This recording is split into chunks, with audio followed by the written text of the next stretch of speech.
This happened in 1976, when I was 10. It isn't very dramatic, but it was quite scary enough for me. I was at a Covenant boarding school in rural Norfolk, UK. The school was shaped like a squared-off C, with the fourth-year classroom at the bottom right at ground level with the third-year classroom, between it and the rest of the school. A corridor ran from the fourth-year classroom and past the third. It had a strip of window at the top, but above my head height, so I couldn't see into the classroom from outside. At weekends, the pupils were allowed to watch TV after tea and before bed. Toward the end of the tea, 2 girls would be sent to the fourth-year classroom to put chairs out, as this was where the only TV was. One winter evening, my friend Geraldine and I were chosen for this job.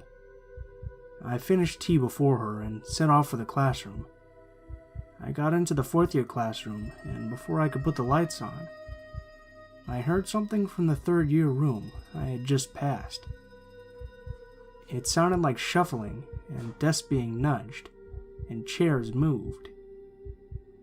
I still couldn't see into the room, but the sounds were moving towards the door of the room. It seemed that whatever made the noise would get to the door before I could run past it and back to the main part of the school. At that time of day, every member in the tiny school was in the kitchen or dining room. No one would be in that classroom in the dark. As I stood there, Geraldine came down the corridor. The noises stopped abruptly, and I switched the light on in the fourth-year room. I felt I had almost been trapped by something, but characteristically for me, I didn't say anything about it. We got the room ready for TV watching. Later that winter, a couple of third-year girls had permission to go into their classroom after dark to fetch something. They didn't bother with the lights. I heard this story in some detail. In the room, they saw a small figure that laughed at them. It was definitely not anyone from the school. They ran out screaming, and after this, no one was allowed into that part of the school at night, and no explanation was given. I'm just glad I never got to see whatever the hell it was. This happened between August and December of 2012 in Arkansas. I admit, I'm an amateur ghost hunter. On one ghost hunting trip to an old hospital, I witnessed something very strange. It was lying on the filthy floor watching us. I wasn't startled by it as I normally would have been. The figure was very, very long. If it had stood up, it would have easily taken up 2 stories. I reported the incident, and we went about our business. A few weeks later, near Halloween, we were asked to come look through a commercial haunted house by the operator. My team leader decided it wasn't an official investigation, so we could use an Ouija board. I sat out the session, but we recorded the incident. We received the spirit of a little boy, and then a more obnoxious spirit, closer to a demonic one, that had been known to cause problems for my team leader throughout her life. Suddenly, we could see that something was causing the board to move. Its answers became more respectful, I guess you could say. It identified itself as Death, a Grim Reaper, and indicated in its answers that it was one of many, and that we had seen this same spirit once before at the hospital. After it was over and the Reaper left, we once more went about our business. Not long after that, my grandfather died. About 8 hours before, I was falling asleep and saw a very large, tall figure in my room. It was hunched over to avoid hitting the ceiling. It looked just like the Reaper I had seen. I went to tell my mother what I had seen, and I felt my grandfather's time had come. He was dead at 11 that morning. I stayed home from work, and that evening, I was walking up the hall to bring my drink glass from my room when I spotted a dark figure in the living room. It was shorter than I was, but it looked so solid, more like an actual person was in the room with me. I thought that someone had broken into the house and froze. The figure saw me, turned to face me, and headed my way. It opened its arms and jumped at me, just as I threw the hall light on to see nothing in the room with me. I freaked out and ran back to my room and sat on the bed, staring at the door for an hour. It wasn't until I was talking with my team leader about it that I realized that the figure must have been my grandfather, trying to give me one last hug. He still comes to the house frequently. This happened in 1998 in the community of Pittsburgh, California. It was summertime, and my wife and I had just moved into our first house. It was an old house, but it was still in good shape.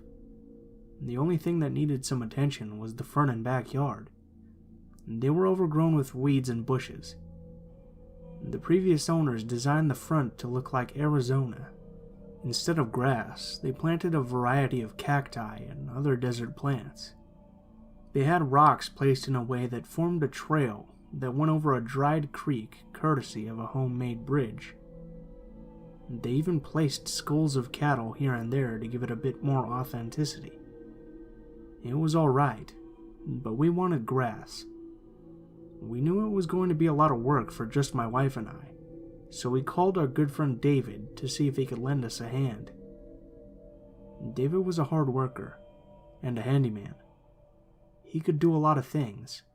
He knew how to drywall, paint, landscape, tear down, remodel. He could even do some electrical and some plumbing work. Besides, we hadn't seen him in a long time. So I called him, and he said he'd come over the next day to help out. He arrived early in the morning, ready to go. I told him what we wanted to do, and he chipped in with some advice on what would be the best way to go about it. My wife Tina and I decided to have a barbecue at the end of the day, and drink some beers and catch up on some things. While Tina and a friend of hers went shopping, David and I began the work. As usual, David was doing his thing, kicking up a lot of dust as he proceeded pulling up cacti, weeds, stones, and throwing them into a trailer I had rented. I was leveling the ground that David had cleared with a hoe and shovel. It was then that David went to the part of the yard that was next to the sidewalk and street. I was on the opposite side that was next to the fence that separated my house from the neighbors. It was starting to get hot, and I remember David taking off his shirt. Then as I watched him, he looked in the direction towards the side of the house. Suddenly, this expression came over his face, as if he'd just seen a terrible accident. His eyes were wide, and it seemed like he was saying something to himself. He threw his shirt on the ground and ran forward towards what he was seeing, until he disappeared around the side of the house. I quickly ran over there too, but when I turned the corner, David wasn't there. I opened the gate in the fence that led to the backyard, but he wasn't there either. I went back to the front and looked around some more, at the same time calling out to him. Then I searched inside the house, but David was nowhere to be found. I kept looking for him until Tina arrived. Soon, we were all looking for David. At one point, we thought he might be playing a joke and hiding from us, but that wasn't likely, because more than 2 hours had passed, and he wasn't the type to carry a joke on for that long, especially when there was work to be done. We expanded our search to include the whole block. We checked convenience stores, we called friends, we even asked strangers if they had seen him. David would have been easy to remember if they had seen him, because physically he stood out. He was tall, lanky, and had a long ponytail. No one had seen anyone fitting that description. We couldn't figure out what could have happened to David. Maybe he'd hopped on a car that pulled over and he would return later, but that just didn't make any sense to us. We continued our search for the next several days, which included many of his friends. We also put out flyers with his picture on him. There was just no sign of him. We didn't involve the police because David had some warrants out on him. All we could do was hope that he would turn up. It's like he just disappeared. We kept an eye on his car, which he had parked in front of our house. Eventually, we moved it inside the garage for safekeeping. That day long ago, David saw something startling just before he vanished without a trace. What he saw, I don't know.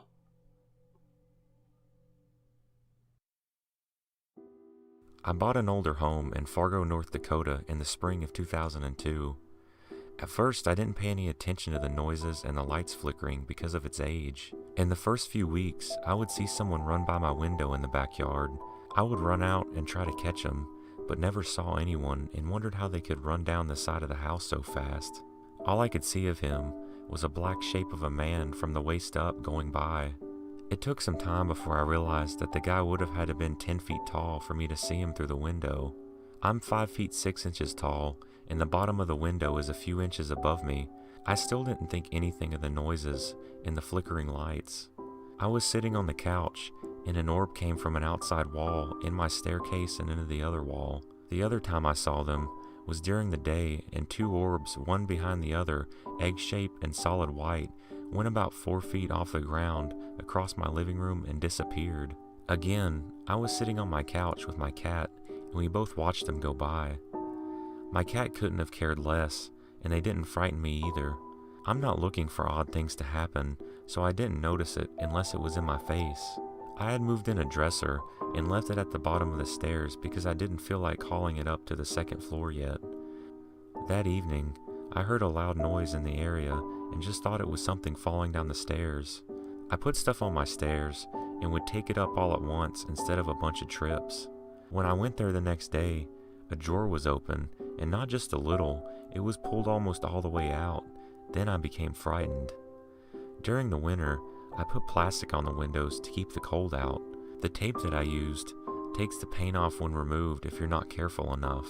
Right in front of me, the plastic was ripped halfway off the full-size window. For about 15 years, I've had problems with the pictures I had taken with white streaks and light spots on them.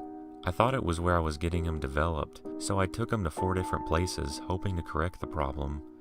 I've had 3 different cameras over this time, and so I knew it wasn't that. I had thrown some away, thinking that they were just developed wrong, and now I wish I hadn't. I never thought they were anything paranormal. I've just stopped taking pictures. Over time, almost everything has stopped, but for a few noises and lights flickering that I've hardly noticed.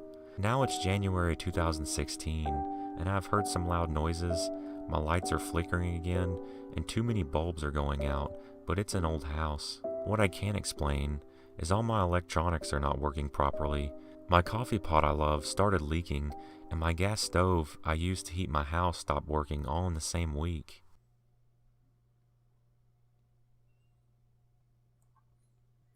What's up, guys? Blue Spooky here, as always. I just wanted to thank you guys for watching, especially if you made it this far to the end. Sorry that this episode's a little shorter than usual. I've been a little bit busy lately, which is part of why I haven't been able to put out as many videos lately. But hopefully that's going to get fixed up soon, and we're going to get back to our regular schedule real quick here. Joining me this episode was the Horror Dimension. He's actually one of my favorite guys, and one of the inspirations for why I started this channel in the first place. So I'll have a link to his channel in the description below. If you liked his narrations, be sure to check him out. As always as well, there will be links to all of my social media, including Facebook, Twitter, and my Gmail in the description below. If you have any stories you'd like me to read, or any stories that you'd like to send in yourself, feel free to shoot me a message on any of those, and I'll try to respond as quickly as possible. If you have any constructive criticism, please feel free to leave it in the comments below, as I'm always looking for ways to improve the channel. Thank you guys for watching, and I hope you have a great day.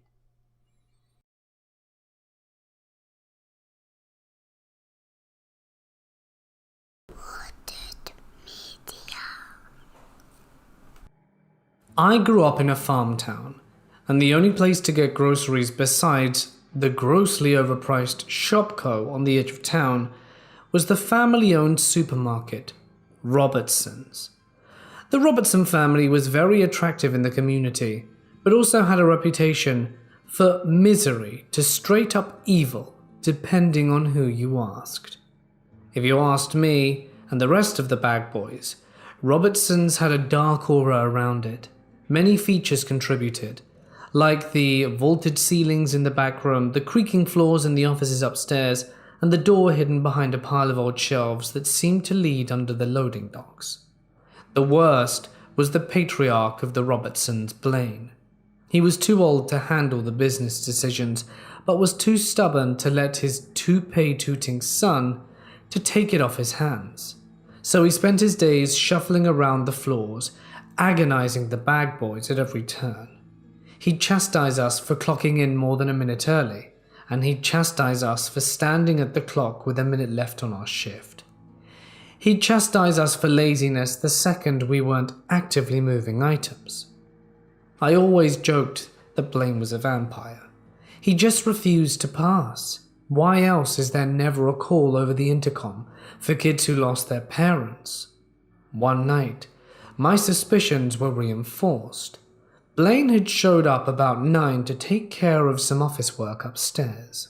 With all of our closing duties done, my partner for the night and I lollygagged in the storeroom right at the foot of the office stairs. When 10 rolled around and it was time to close, I figured I'd let Blaine know we were locking up, and I started up the stairs and suddenly noticed it was dark.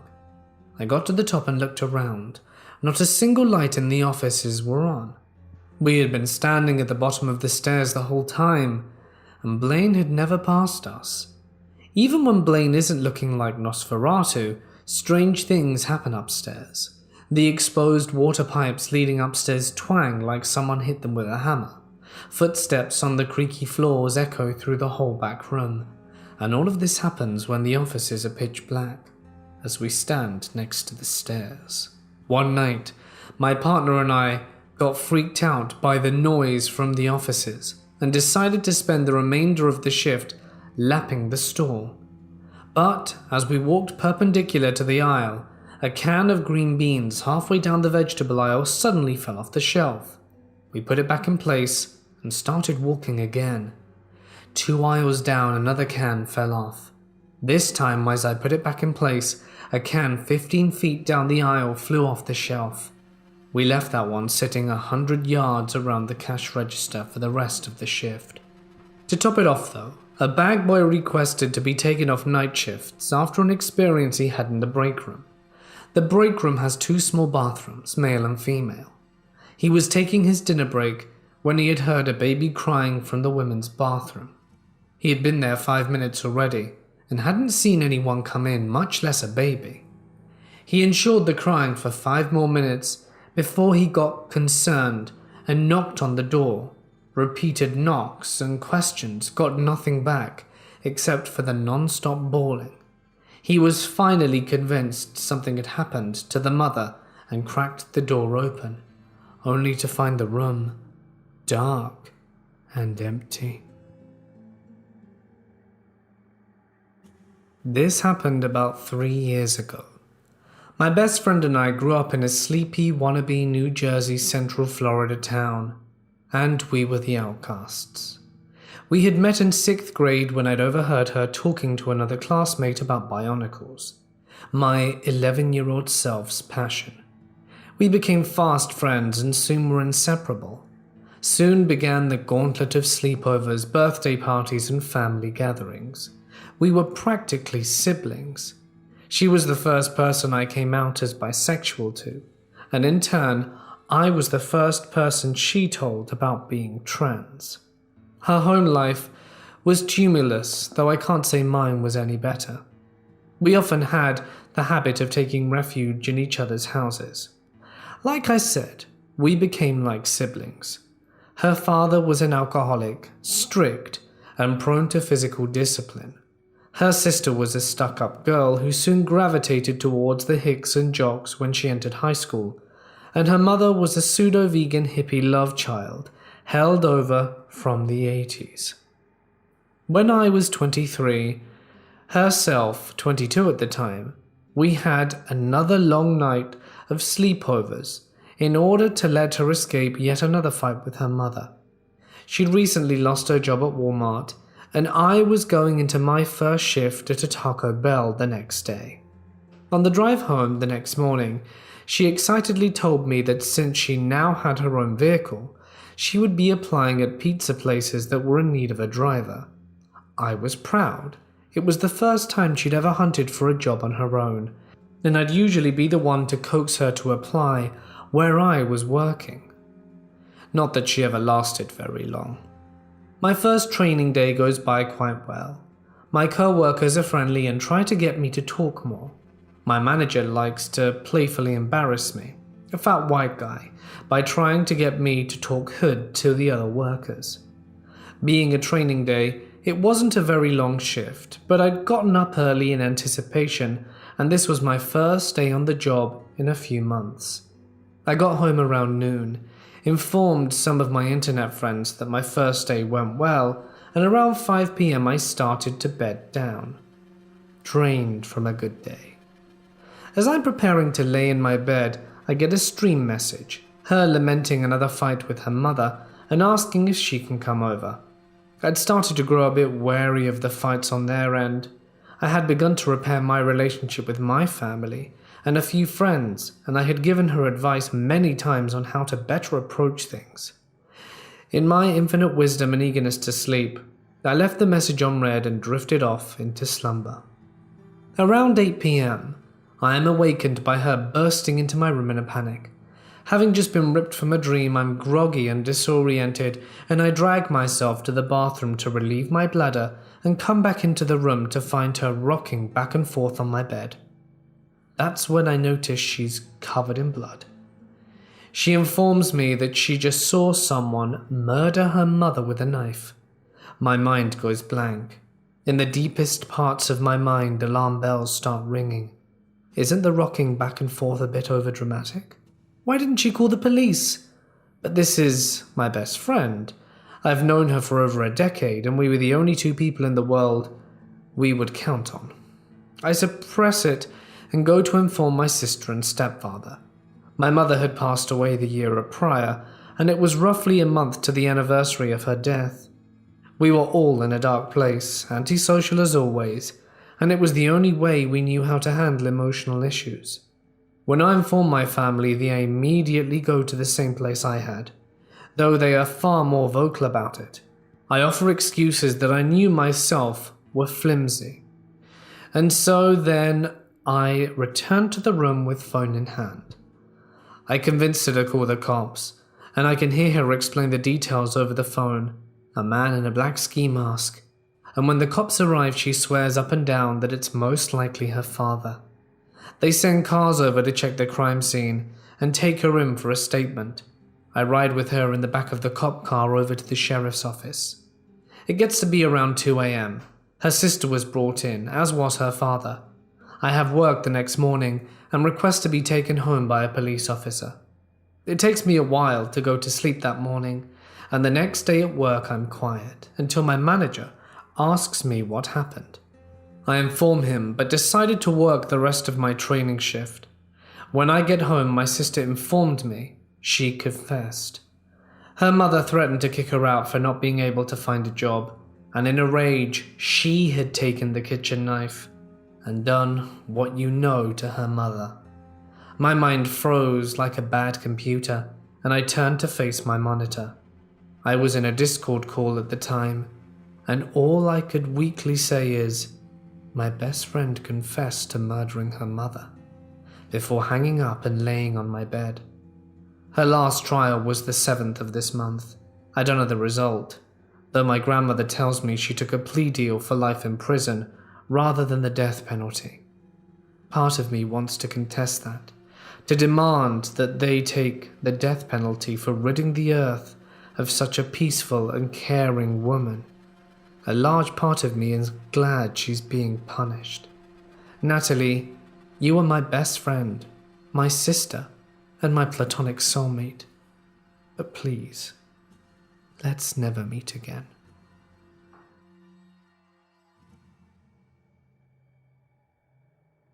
I've always had incidents with paranormal activity, but this one story still baffles me and everyone involved to this day. Just thinking about it now gives me goosebumps. For a bit of background info, this occurred in Lake City, Florida. My husband and I found the perfect house for our family of 5 in 2007. It was a huge 2,000 plus square foot mobile home on 5 acres, 4 bedrooms with 2 baths. It was amazingly within our budget, only $830 a month and rent to own. So we signed the contract assuming the low price was due to it being in the middle of nowhere. Our 3 kids were 9 months, 3 years, and 5 years old at the time. The older 2 were ecstatic to finally have a room of their own, but this was short-lived after moving in. From the very beginning, we were all a bit anxious in the house, but we kept saying it was due to the large size of the home. We moved from a very small 2-bedroom apartment, and it being located so far out in the middle of nowhere in the country, plus it being a new house, period. It started by us noticing lights on that we knew were supposed to be off, doors being open that were supposed to be closed and vice versa, bumps in the middle of the night with no explanation. The kids all started having night terrors, and after about a week, we discovered the older 2 kids asleep on the 9-month-old's floor beside her crib. They started doing this every night. My 5-year-old daughter had such bad dreams one night it caused her to vomit. She came in crying and throwing up, saying there was a man on fire floating outside her window. She was truly terrified. Back then I worked night shift, and my husband was the one dealing with the freaky incidents at home at night. After several months of various incidents, my husband had to go out of town for 2 weeks due to his job. They were going to build a house in Steinhatchee, Florida. Since I was working night shift, the kids were shipped off to the grandparents. This event happens on the first night of my 2 days off, and my mum said she'd keep the kids for an extra night so I could catch up on some much-needed sleep. Now, backing up. The town my husband was working in did not have cell reception for our carrier, and the only place he could get service to call was in the town standing in a very specific location, so he couldn't call from the job site or the house they were staying in, and I rarely got to speak to him while he was gone. He literally had to drive into town, stand next to one of those large ice cream maker machines, which he discovered by accident one morning while getting their cooler ice for the day, that his phone randomly downloaded all his missed texts, so he figured he got service while standing there specifically. On my first night alone in this house, I was truly scared after several hours of hearing things. Here I am, beyond exhausted from barely getting any sleep the week before, and I can't sleep because of the house noises. I went out to the couch and decided to try and fall asleep with the TV way up loud to drown out the noises. I carried a weapon under my pillow and another one next to me and felt safe enough to fall asleep. At 3 a.m., a call wakes me up. I looked at the screen and it said, "My baby," aka husband. I answered. He was in a panic. "Honey, are you okay?" "Yeah, I'm fine. Why?" He's freaking out, telling me he had a nightmare. He asked if I was asleep on the couch. He asked if I had a weapon under my pillow and another one next to me, saying specifically what they were. He asked what I was wearing, and I said yes to all his questions. He even confirmed the direction my head was. This were all things that he should not have known, considering we hadn't spoken a number of days. He's all but hysterical at one point, saying he had a nightmare where a man broke in and did horrific things to me before ending my life. Any other time I would have called him crazy and told him I was staying put, but there was something about his voice and the desperation that got me out of the house. At this point I decided to leave, especially considering how out of character it was for him. And I heard a bang coming from the opposite end of the house. My blood runs cold. It was almost like a bad omen. Since he's not the type to normally act like this, I panic and make him stay on the phone with me while I grabbed the car keys and my purse. I hit the button on the car to turn on the lights and make a run to the car, I got the hell out of there, not bothering to change clothes or grab anything. Once he verified that I was on the road safe, he said he'd call me tomorrow and check on things. I then called my mum to let her know I'm coming, and I tell her the story of how this all came to be. I drove the 45 minutes to her house, shaking the entire way. After arriving, and some time talking to her, I settle in and fall asleep. I tried calling my husband in the morning, but kept getting voicemail. That's completely normal for the town he's working in. At this point, I must go to the house to grab clothes and a few bits. I made my mum go with me because I was still freaked out by everything, and there was no way I was going back there alone. When we get there, I immediately noticed the screen had been cut and the window was broken out. Picture a normal double-wide mobile home with a large deck and a window on either side of the door. The window that was broke out was the one right next to the door. I called the police immediately. They cleared the house and walked through with me to see if anything was missing and to add to the report. There wasn't. I wouldn't have known if someone had been in there if it hadn't been for the screen and window being broken. I tried to call my husband, but couldn't get through to him. And after leaving several voicemails, he finally called. I told him that his weird nightmare just might have saved my life, and explained everything to him. He's completely at a loss and asked me what the hell I was talking about, that he hadn't called me. I froze. Yes you did. He's adamant he didn't. He says he didn't have a nightmare, nor did he call, and we argue for several minutes because I knew he called. How could he?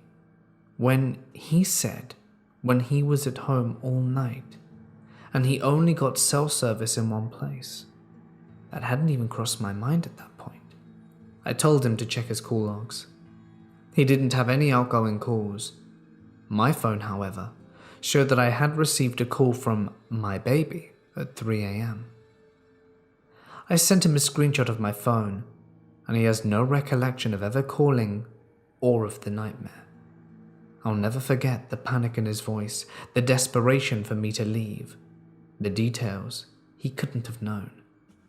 Who called me and saved my life that night? The police didn't find any fingerprints or anything that could lead to an arrest. We ended up moving out very soon after, because we didn't feel safe, especially when we were dealing with a haunting at the same time. I spoke to 2 of our neighbors, and they said no one ever leased it for more than 6 months. Where I'm stuck is who called.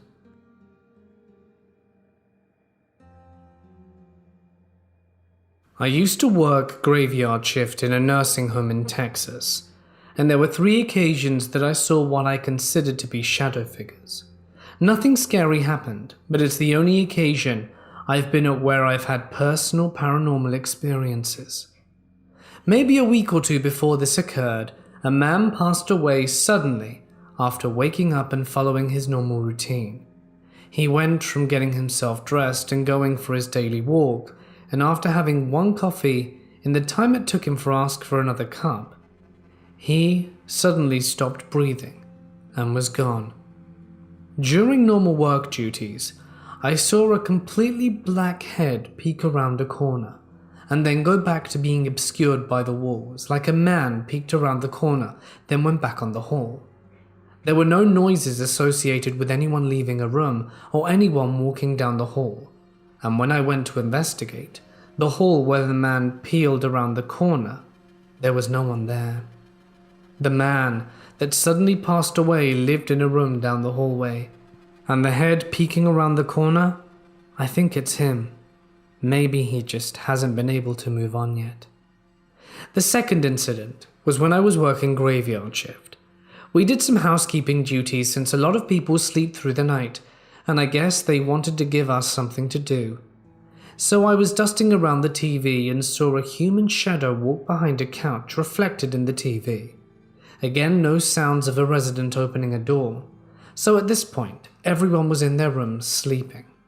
I assumed it was my co-worker, since I hadn't seen her in a little while, so I figured she was doing some cleaning in another area. A few minutes later, while I was still dusting, she came out of the area where we do laundry, so clearly that wasn't her. Again, there was no resident up because the walk that I saw was completely fluid and did not resemble a resident, as they all were not physically able to walk like the figure I saw reflected. It was someone in their 20s, with no physical difficulties.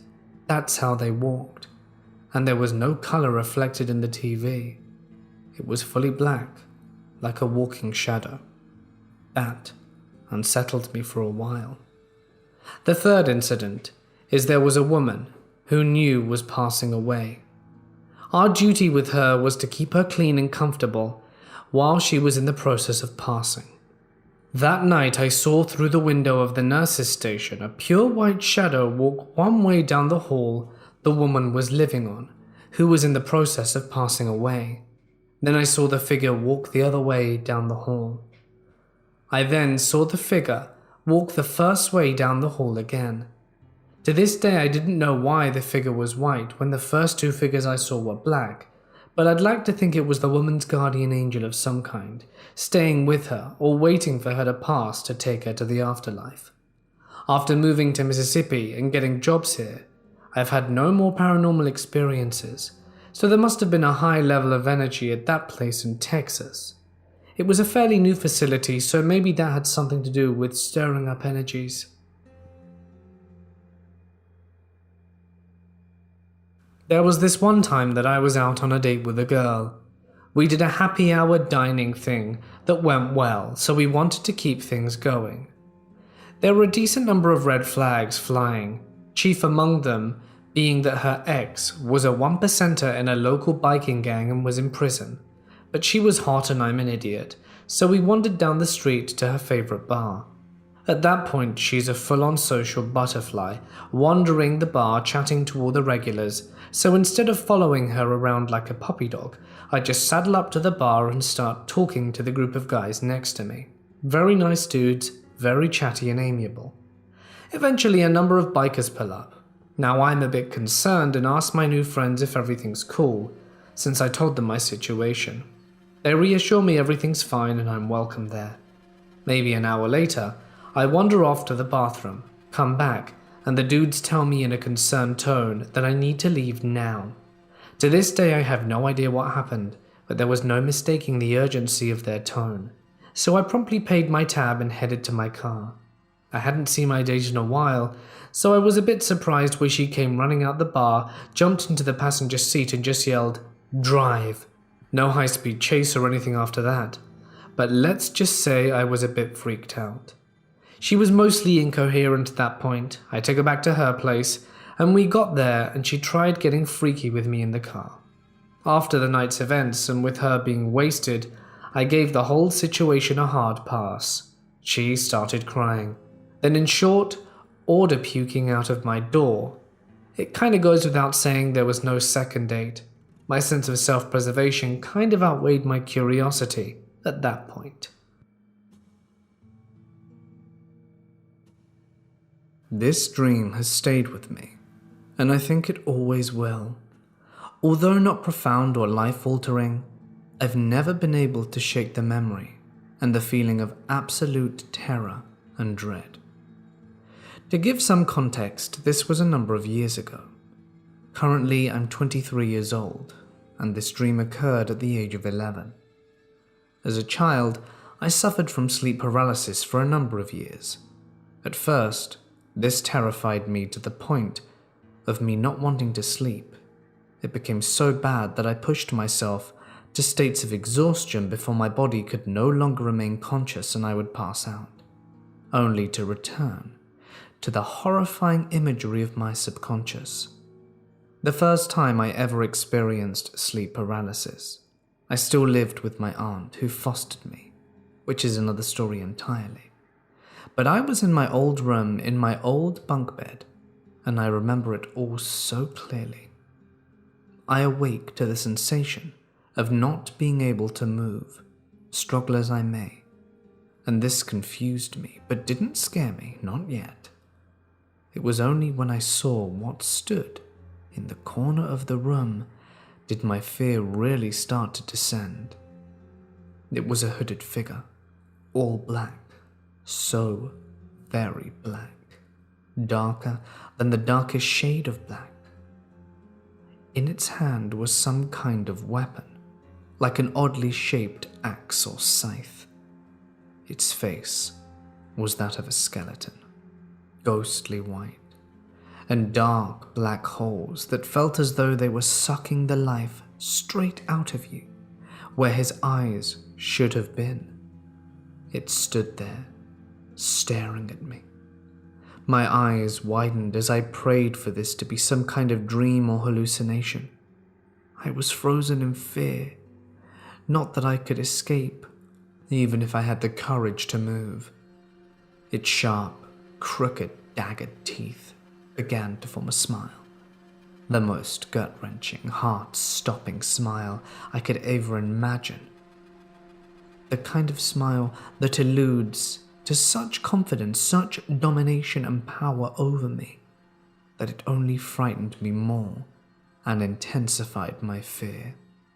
It slowly, creakily, almost clockwork doll-like began to turn its head, continuing until it was such at an unnatural angle, and then it started to inch towards me. It didn't walk. It simply began to move closer. It didn't obey any natural law or any flicker of logic. I guess in retrospect it makes perfect sense, just adding to my confusion. It edged even closer to me, unmoving and unchanging in its deadlock, icy grin, its gaze of absolute horror still peering into my soul. Looking back, I can still picture it, and it disgusts me. It continued until it was halfway across the room. Then, without warning, it just stopped. This is where my blood ran cold. It slowly raised its arms from beneath its cloak to reveal its hideous, revolting arm, a mixture of rotting flesh on bone, decomposing right there in front of me, and the sight of it made me want to gag. Then it did something I'll never forget. It methodically raised its hand slowly, that putrid thing, and began to point. Not at something in the room, but at me. My eyes widened further still, and my heart began to thump in my chest. It then placed both hands upon his head, and began to twist and pull his head back into place. The noise sent shivers down my spine. It creaked and cracked, and screamed back into place, and then the figure began to approach me. It was at this point full-blown panic set in, and I started to struggle. I kicked and twisted and tried to throw my body, but I could not. I couldn't move. I was trapped and paralyzed as the ominous creature drew ever closer. I couldn't free my invisible shackles. So I screamed with all my might. I thought at the very least my family would be alerted. At the very least, they'd surely see what happened to me, for whatever small comfort that may bring. But to my dismay, no sound came from my mouth. I tried again, but now the figure was almost at the foot of my bed. My cries for help failed. In my head, I was screaming like a madman. The figure was now at the foot of my bed, only now it's not smiling, but it looks more terrifying, teeth all aligned jaggedly. I continued to struggle, but it was futile. It continued to get closer and closer until it was stood right in front of me at the side of my bed. I was frozen. I just looked back at it, petrified. It leaned in until its face was face to face with me, and at this point I knew my life was over. It reached its arm towards me, and it screamed a blood-curdling scream. I closed my eyes and prepared myself to be ripped apart by this thing. But no. Nothing. Just like that, it was gone. I look around my room with my heart thumping so hard I thought it would burst from my ribcage. I was sweating profusely, and I was afraid. I scanned the room, but it was empty. I turned on the light. Nothing. I crawled back into bed, confused and fearful. No more sleep was had the next night, and the light remained on. The previous night's ordeal haunted me the next day, and I couldn't focus. I tried to talk with my aunt, but she put it down to a bad dream, maybe a demon that had taken a liking. The latter was her way of trying to be funny and reassure me that it wasn't real, but I didn't find it comforting in the slightest. In fact, it made me more paranoid, and I dreaded going back to bed that night. When night came, I wasn't prepared, and I decided I wouldn't sleep in fear of what I saw returning. I tried my hardest, but eventually my struggles resulted in failure. It was no good. My eyes became heavy and tears started to stream down my face. Whatever that thing was had shaken me to my very core. It might sound silly to some, but I genuinely believed that when I fell back asleep, my life would be in serious danger. I sobbed and cried myself to sleep, and the next morning I awoke and I was fine. No figure, no traumatic experience at all, and this filled me with so much joy than never before. Maybe it had just been a dream. Maybe I didn't have to face this thing. It was exhilarating. Later on, I would learn about sleep paralysis, as I did end up suffering from it for quite a few years, and ended up doing some research which confirmed it to be nothing more than sleep-related hallucinations. Even when they would return several times as I returned to sleep, eventually I did discover something useful, something to help you escape, even if it's just temporarily. The trick is to move. I know you probably think, well, that's useful considering you're legitimately paralyzed, hence the name sleep paralysis. But there's something many people fail to consider. Yes, it's true you can't move your arms or legs or even your head. You can't scream or make a sound. But what you can do is move your tongue. It sounds silly, but move your tongue as much as possible and as quickly as possible. And if you try and waggle those fingertips and toes at the same time, you'll wake up much faster. Maybe there's someone hearing this who's suffering from sleep paralysis. Maybe there's people listening who already know this and don't believe it would work. But if you're suffering, and the once tranquil thought of sleep has been replaced with the fear of what awaits you, then give it a try. It may just help. I'm a 20-year-old college student who works part-time on weekends as a night shift security officer on campus. My partner is a 22-year-old student in the same situation, same company and job. This experience is theirs.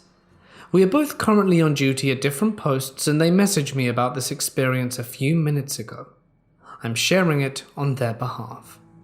My partner is called Jay. They're currently working at the front desk of the Fine Arts building of our college. The building is on Broad Street, the main street of our city. Around the time of night, 3:30, there would be the occasional student coming out of that building, and a pedestrian on the street every now and then.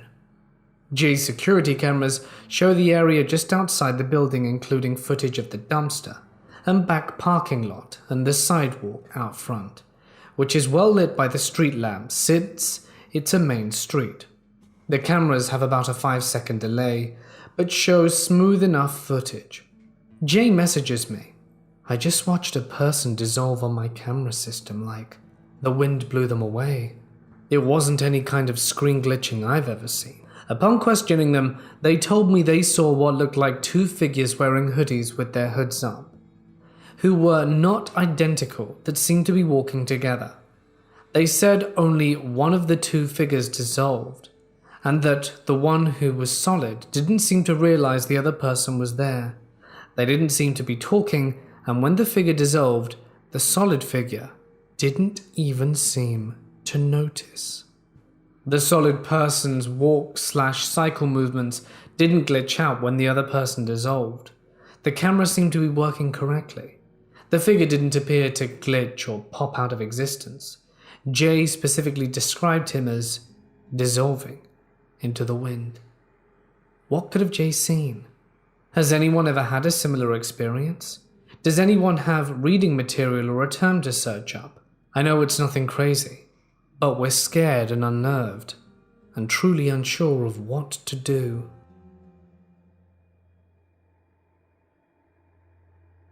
When I was 15, a friend and I went for a lot of walks around town, a small town with about 5,000 to 6,000 people living there. We were going to this cyber cafe in town to meet a few friends, and we often took different streets to get to places, just to keep it interesting. We were about to go onto the main street, off one of the side streets, and a man on a bicycle approached us. He got off his bike and asked us a few small talk questions. Something didn't seem right about him. He was probably mid-40s, and we both kept inching away but didn't want to come off as too rude. So we answered about the weather or traffic. Then he paused and said we had to go. And I said, and I'll never forget, "You look so young. I don't want to get in trouble, but I need to touch something. I just need to touch you. You should come with me." And he started rambling. I just felt terror. I couldn't even speak. I grabbed my friend's hand and turned. We sprinted the rest of the way to the cafe, and as soon as we were inside, we asked to use the phone. I called my mum to pick us up, while my friend told the worker what happened, and that guy looked like. A month later, I received my first cell phone. This is something that happened to me in 2014, about 2 weeks after my dad passed away. I am a 39-year-old female, originally from Miami, Florida, and I've been living in the Hudson Valley area of New York for about 6 years, when in February of 2014, my 59-year-old seemingly fit and seemingly healthy father was diagnosed with stage 4 colon cancer that had spread to his liver. I was devastated. As being a registered nurse, I knew there was no hope. My dad decided to take the chemotherapy treatment against his better judgment because my mum, brother, and myself were so distraught that we begged him to try as we prayed for a miracle. After 7 months of feeling sick and making little to no progress as had been expected, my dad, mum, and the doctor came to the decision my dad would be placed on a hospice, and it was time for me to fly back home and spend my dad's last days with him at the house and surrounded by our large and supportive extended family. I was lucky enough to have the opportunity to tell my father how much I loved him and what a perfect father he had always been to me. 2 days of being on hospice care, all around the clock morphine, my dad fell into an almost coma-like state, where he would not open his eyes and barely moved. The next 5 days were full of anxiety, sadness, and at times desperation. We didn't want to lose him, but we didn't want for him to suffer anymore. Finally, after 7 days of being home on hospice, on a beautiful and sunny Miami day, my dad passed away surrounded by family. I was always extremely close to my dad, and at that moment, it was surreal for me. I let out the pain and emotions I had been keeping in for the past week, in the form of loud, anguished sobs as I hugged his dead body and kissed his face and head. My dad was gone. About a week later, after ensuring my mum and younger brother were okay, as could be expected, I flew back to New York, as I had work and my children and husband needed me. I was in a fog of sadness and disbelief as I tried to get back to my routine. 2 weeks after my dad's passing, I found myself in a dream where my mum and brother and I were walking in an indoor place with lots of people from different parts of the world walking around and talking to each other. There was a river that ran through the place, and I and my mum and brother followed it until it reached a bend, and upon trying right to continue following it, my dad appears in front of us. He looked young, healthy, and radiantly glowing. His beautiful green eyes were healthy again, so bright, and I yelled in absolute joy, "Dad, I miss you so much." We hugged and then began to speak telepathically, not using words. It's a bit difficult to explain, but basically our communication was entirely through feelings and in our mind, but no words were exchanged. I simply understood what he was conveying to me, and he understood me the same way. This is what he expressed to me. I don't look like this anymore. I came to you in this way so that you'd recognize me. I knew the family was all there, but I missed my brother. Tell Jay that not all of them are good and to not give his light to just anyone. It's important to understand here that my dad's brother was not present during my father's last 2 days because he was in prison and wasn't due to be released for at least another year. The two had grown up very close because they had been abandoned on the family farm in Cuba to be raised by relatives as my grandmother moved to Havana to start a new life.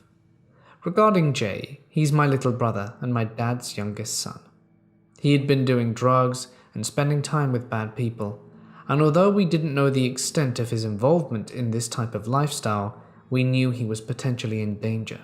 Although smart and spunky, Jay has always been kind-hearted and sees the best in others, so he's an easy target for malicious people to take advantage of.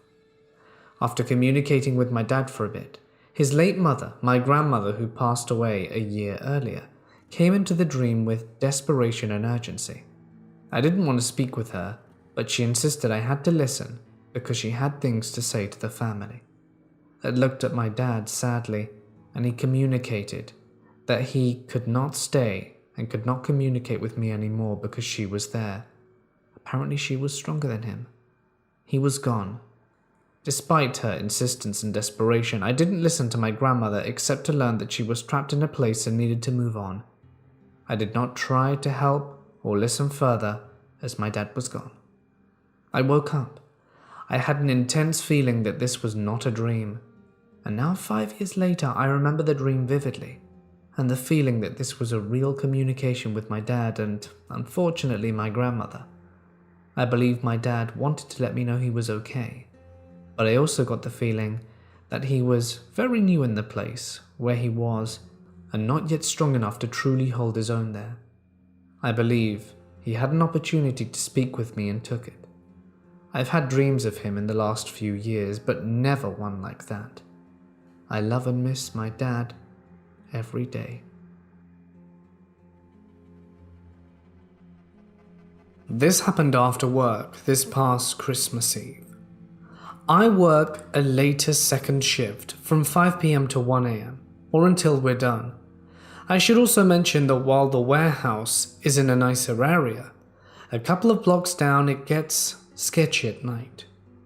We've gone down around 2 a.m. and me and my one friend were the first out to the parking lot and were standing there talking while we're warming up our cars. We were talking for maybe 5 to 10 minutes, and during this time I saw this small sedan drive by, slowly, but didn't think much of it because it was a little icy out, and I figured we were just being cautious. But then I saw it slowly coming back down the road from where it came west and pulled in and parked in the parking lot across from us, which was strange because it's a welding shop parking lot, and no one's ever there past 10 p.m. besides police doing speed traps. At that point, I pointed it out to my friend and he said he noticed it as well and thought it was weird. Then this big dude got out the car and walked across the street over to me and my friend while the car he got out of drove off. He asked my friend for a smoke, and as he did that, I walked over to my car to start scraping it off so he would hopefully just not talk to me. But as soon as I stepped back out of my car with my wallet in hand so I could use one of my cards to scrape the windows, he called over to me. I didn't want to be rude even though something felt off about the situation. But I said, screw it, there's cameras watching me and the rest of the workers should be out in 10, so I'll be fine. I'm 6 foot, 180 pounds, soaking wet, and the dude was a good bit bigger than me. I'm guessing 6 foot 2, 6 foot 4, and a solid 250 pounds. He was trying to make small talk with me and ask about what we do there, how it sucks we have to work on Christmas Eve and just random stuff like that, but I got the feeling he was sizing me up. So even though I have extreme social anxiety and can barely make eye contact with people I know, I remember my grandpa always telling me if I'm in a sketchy situation with someone to stand tall, chest out, and make direct eye contact the entire time. Essentially do whatever makes you look like you aren't scared or nervous, so you look like you're more trouble than you're worth. I saw him keep looking down towards my wallet, so I took a small step back so I could make sure I was within the view of the cameras. Then he said, "So, hey man, do you think you could give me a ride to my house? It's just down the street. I ran out of gas at the store, and I need to go back to my house to get money." Now, the grocery store he said his car ran out of gas at is about a mile away down the road to the east.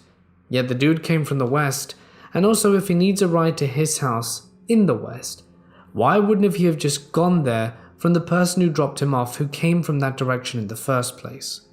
I then remembered reading online somewhere that around the holidays people will do whatever they think they can to try to get someone to give them a ride and then force them to take you back to their house and rob them.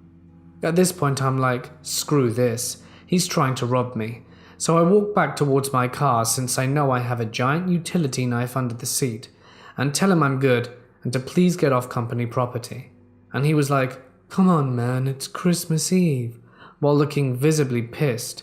And I said, "That sucks dude, get off the property." At this point I'm in my car and he can see me reaching under the seat, and he turns and walks away and disappears in the alley a block away.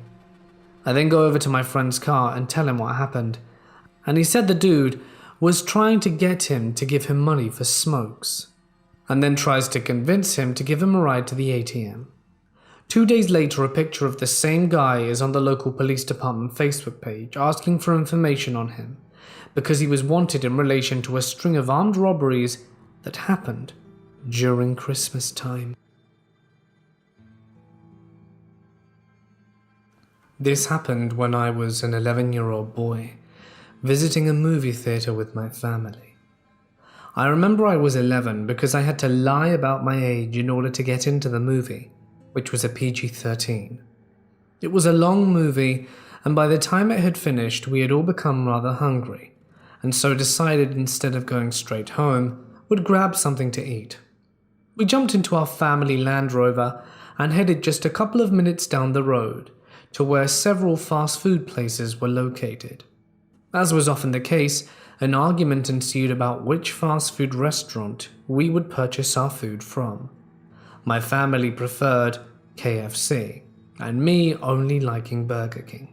In the end, to settle the argument, my father gave me some money and told me to go and get a Burger King, while the rest of my family got their KFC. Delicious. The two shops were so close together after all. Entering the shop, which was completely empty for the most part, I approached the counter and ordered my usual order of burger and fries and took my favorite seat near the window. It was at that point I noticed a man in his mid-40s to late 30s who was looking my way. As soon as our eyes made contact, he said, "Hi," and made his way over to me, placing himself in the seat across the table from where I was. Hello?" I replied, not wanting to be impolite, but wondering what this was about. People where I live are normally very private, and a shy 11-year-old who wasn't used to strangers approaching him. This was a bit out the ordinary. I was just beginning to wonder why a man of his age would be interested in speaking to someone like me, when he said, "Don't worry, kid, I ain't no weirdo." "No, I wouldn't think that," I replied, as I felt my face reddening, and then I felt very shy and awkward. The conversation flowed out of him for the next few minutes, asking me questions such as, "Is that your favorite food? Do you like cars? What are your thoughts on wrestling?" Typical kind of things you might say to coax a child into feeling comfortable with you. And it sort of worked, my answers gradually becoming less short and forced as my confidence grew. He then abruptly stood up to excuse himself, only to return moments later with a milkshake from the place next door. "This is for you," he said, as he placed it on the table. Surprised, I thanked him. I looked up and said, You went next door? Did you see my dad? A frightened look came over the man's face. What? This confused me. My family are eating right next door, didn't you see them? I described my siblings and parents to him, so he knew he would have seen them. Upon receiving this information, the man's eyes became glued to the door of the restaurant. He slowly rose once more. I need to use the bathroom, he muttered, and almost backed into it. Okay, I replied, completely unnerved by this sudden change in body language. This next part all happened very quickly. It started with my becoming faintly aware of the police sirens in the distance, except they were no longer so far in the distance. In fact, the sound of them and the tires skidding to a halt were right outside the door. Then there were men shouting. They were right in the parking lot. I noticed the woman behind the counter trying to get my attention with some hand gestures, and it appeared she was motioning me to remain still. At this point, I was terrified. I didn't want to be involved in whatever was about to happen. Seconds later, the door flew open and police armed with handguns filed into the room. Living in England, I had never seen a gun before, and I was beside myself and began shaking and crying. Upon noticing me, the officers nearest holstered their weapons and crouched down next to me, asking me to first remain calm, immediately followed by, "Did he give you anything to drink? Did you drink anything?" My eyes told him what my mouth was too scared to say, and looked towards the drink positioned next to my food. The senior officer beckoned for another officer who picked up the drink, wrapped it in a plastic bag, and carried it away upright, being careful not to spill it. The same question again and again. Did you drink any? Each time I replied no, as I had been so weirded out by the man's sudden change in behavior at hearing about me not being here all alone. I had still felt too strange to eat or drink anything before the police arrived. After a search of the premises yielding only an open bathroom window through which the man had made his escape, eventually my parents were allowed in, but only to ask me the same question. Eventually the police and my parents believed there was no need for a stomach pump, although after learning of the man's history, they had more than enough reason to be worried.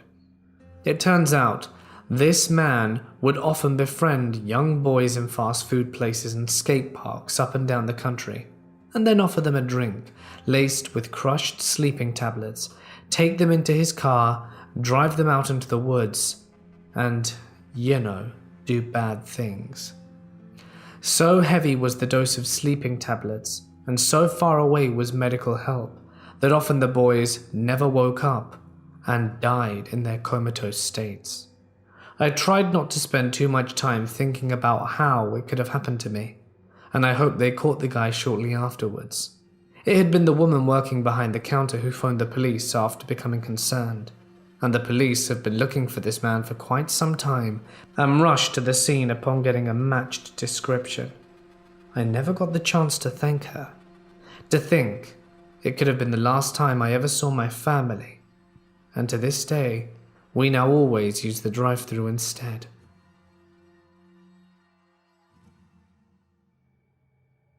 This is the most terrifying and vivid dream I've ever experienced, and was a few years ago.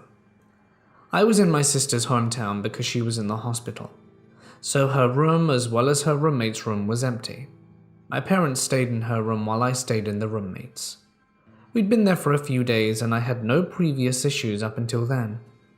I was laying on her bed watching TV, on the phone with my boyfriend, and overall drifting off since it was late. I could faintly hear him snoring on the other end of the phone, and I too, myself, felt like I was drifting.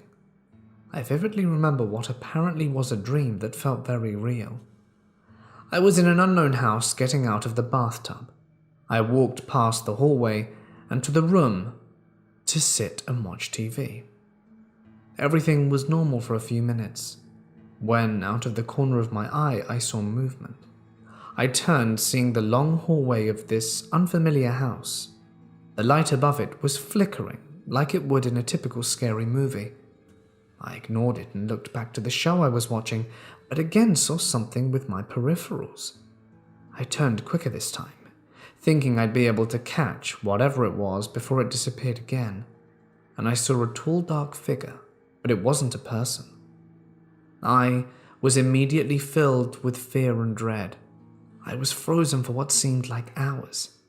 The light began flickering in longer bursts. It would shut off completely, then light back on for a brief second. And every time it did this, the thing would move closer to me. The light would illuminate it closer than the previous time, and I jumped off the couch and tried opening the door to escape, but no matter how hard I tried, the door just wouldn't open. I was scratching and clawing to no avail. I could sense this thing behind me. I knew it was there, but I was too afraid to turn and see it face to face. I was completely filled with fear. I felt something hot on the back of my neck and heard a mumbling, though I couldn't make out what was being said. I collapsed to my knees, still clawing at the door, this thing looming over me even if I didn't see it. I knew it and felt it. Suddenly my eyes opened and I was back in my sister's townhouse, but unable to move. I was awake again, but in what I can only describe as sleep paralysis. Movement drew my eyes to the right side of the bed and I could see curtains moving. My mind tried rationalizing it. The fan? No, it was off. Was it the window? No, I never opened it. Again I sensed movement from the curtains. Something was pushing through it, getting closer to me. I could see the outline of a very tall person like the figure in my dream. My brain was screaming for me to get up and run, but my body wasn't cooperating. The curtain pulled off this thing, and I was face to face with it. I wanted to shut my eyes, look away, anything to not see it, but I couldn't even shut my eyes. It was in the shape of a man. As I said previously, it was very tall and skinny, and it was inky black. The blackest black you can imagine.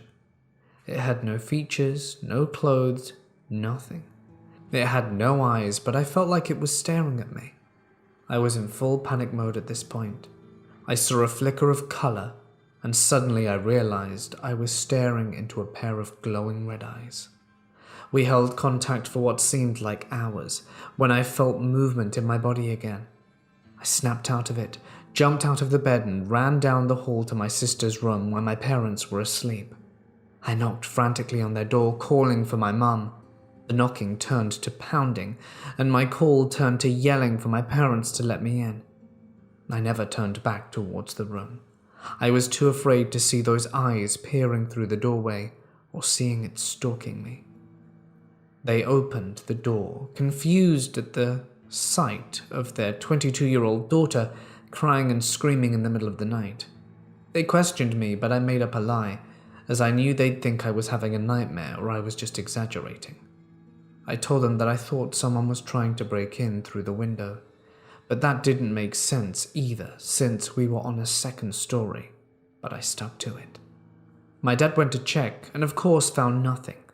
Needless to say, I opted to sleep in the floor of their room with my parents for the rest of our stay. I don't know what it was and I can't explain it, but it was definitely a traumatizing experience that I still struggle with. Did I get a visit from a shadow person, ghost, demon? Or was it just all a dream?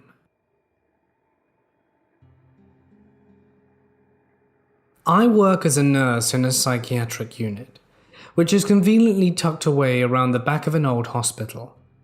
I'm on night shift at the moment, and most of the night is trying to convince manic patients to return to their bed. We were having a strangely quiet night. The staff usually sit in the corridor at the intersection between the male and female sides of the ward. We can hear everything that's going on better from there and intervene quicker if needs be.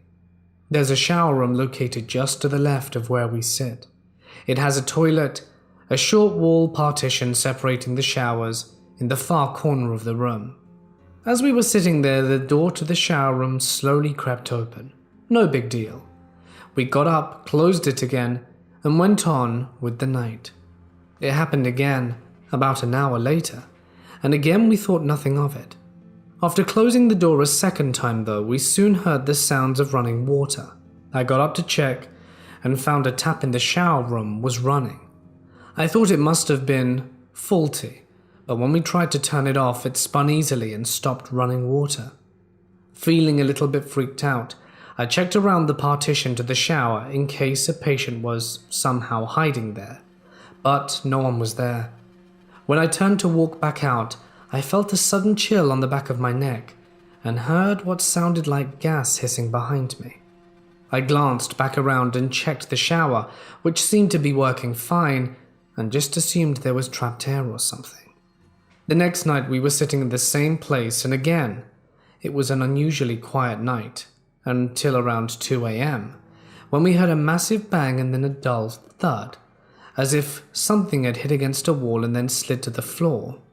The noise seemed to be quite close, and we hurriedly looked through each dormitory and individual patient room, expecting that one of the patients had fallen, but everyone was still asleep apart from one patient, who told us she had trouble sleeping the last few nights and asked to watch some television in the sitting room. We continued with our search, but couldn't seem to find anything to explain the sound, and sat back down in the corridor where we started to talk about ghosts and joking about being haunted. The patient who couldn't sleep asked if she could smoke in the toilet. We occasionally let people do this during the night, as we aren't allowed to let them out the unit after 10 p.m, and trying to tell an avid smoker they can't have a cigarette is a sure way to start a fight that'll cause everyone to wake up. We said she could have a quick one in the shower room before going back to bed, and she asked if one of us could come with her. When we asked why, she explained, "Because that room freaks me out. There are spirits in there that are trying to come through the mirrors." We heard stuff like this from patients on a regular basis, so we didn't think much of it. We offered her some reassurance, and I agreed to come into the bathroom with her. While we were in there, she talked about seeing the ghost of a man in her room, which kept her up at night. She then stopped talking abruptly and looked confused before going over to peer around the partition.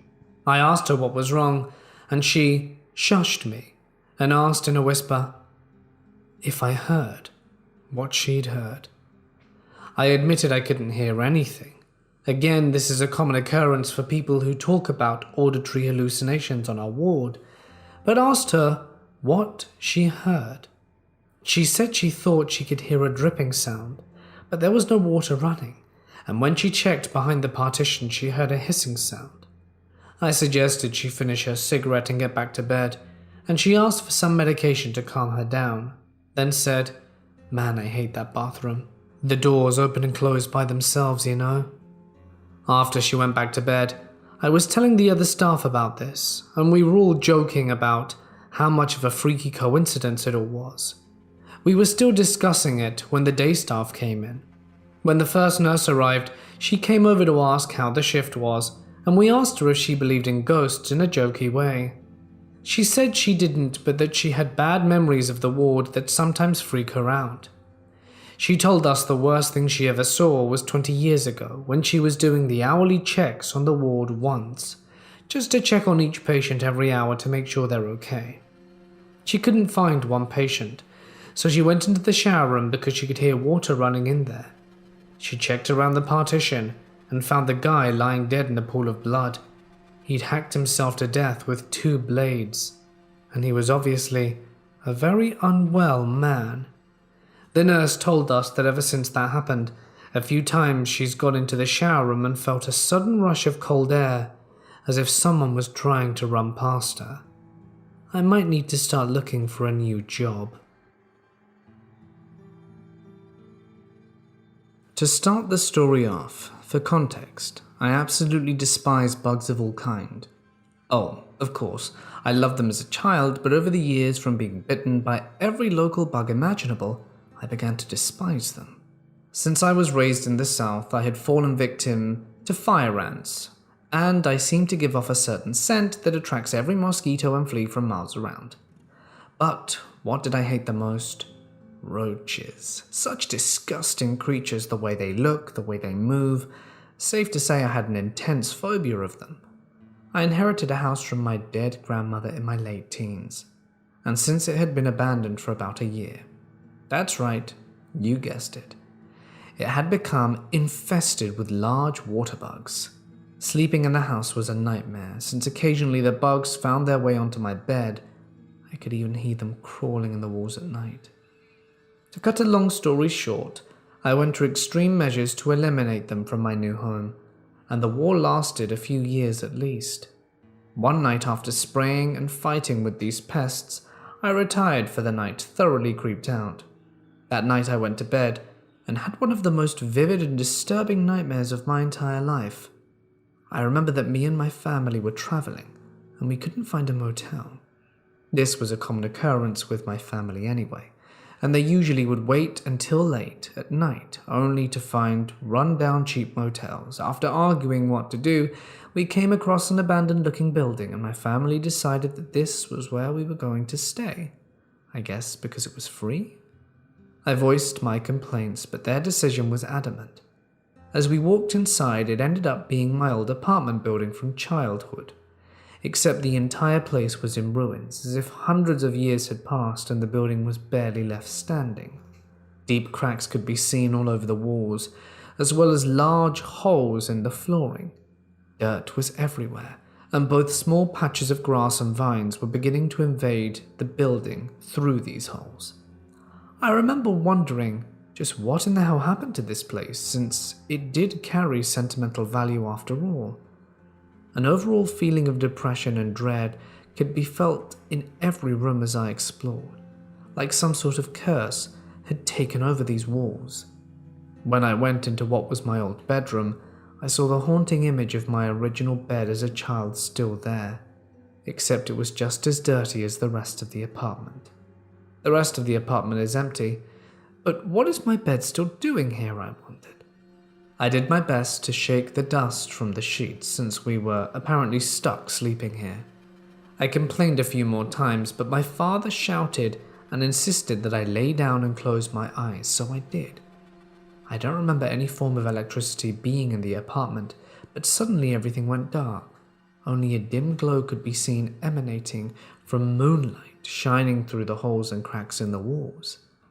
Suddenly, small bugs could be felt crawling on me. I wasn't surprised by this at all considering the environment, so I just shook them off and tried to ignore it. This kept happening, and eventually, I had had enough.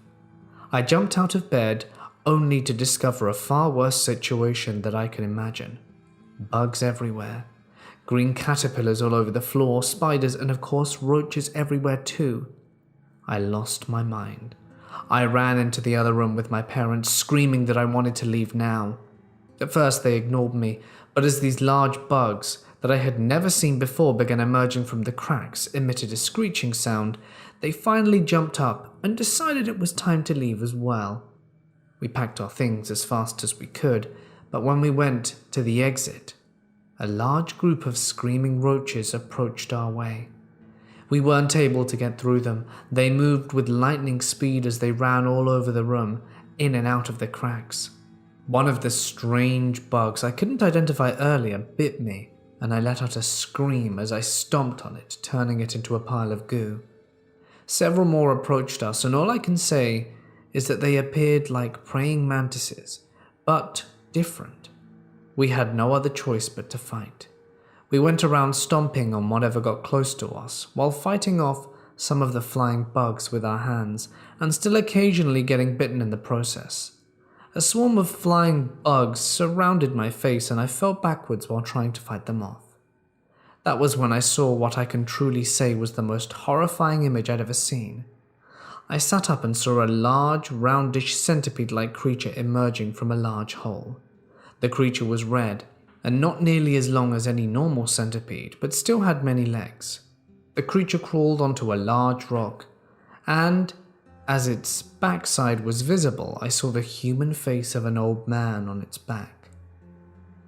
The human face was actually part of the creature, centered with dozens of legs attached to the side of its face. The face looked right at me, and its expression was contorted in pain as it made a light screeching sound. The same sound that someone makes when they're being choked, as if it had been human at one point and was left doomed to spend the rest of its life and existence in agony on this creature's back. Thankfully, I immediately woke up after this, but felt very disturbed. I couldn't get the image out of my mind for weeks. And since I'm an artist, I feel the need to paint that image onto canvases. I think it's a way of me confronting my fear. Even as I painted this, I felt the image come into place. A true déjà vu feeling. The picture hangs on my bedroom, and as time passed, I am no longer afraid of it. It has become my favorite of all my art creations, and the one I am most proud of. Something that truly came out of my head, and mine alone.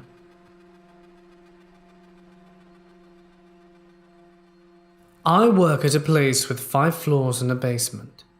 It used to be houses for nuns and priests. I got called up for a night shift since a colleague called in sick. I'd never done a night shift there, so I took the opportunity to see what it was like. 4th floor. Doing your rounds isn't the creepiest thing at all. The creepiest thing is going down the stairs again. You see a black figure walking in the hallway, just your average shadow, you know. The thing is, the lift sometimes randomly goes to that floor during the night, as if someone's calling it. On the 3rd floor, doing your rounds gets a little weirder, since here it seems as though you aren't alone whilst you visit the floor. You see shadows on the walls passing you, as well as hear footsteps. The 2nd floor is exactly the same as the 3rd, except for a painting. It has a woman, and it sometimes changes positions, or even completely vanishes. On the 1st floor, you sometimes hear the piano play, a D on the floor above you. Just that one random note. On the main floor, there is a black leather couch in the hallway, where you will sometimes find a see-through man with a cigar and newspaper. He smiles and will completely vanish just as you go to greet him. In the basement, there are helpful poltergeists. This is the place where, before my current company took up the building, the morgue was. There's currently our storage rooms, but the rooms aren't marked with what's in them. But that doesn't matter, because the night shift refills and gets knocks on the doors to indicate where the items are. It's definitely an interesting place to work.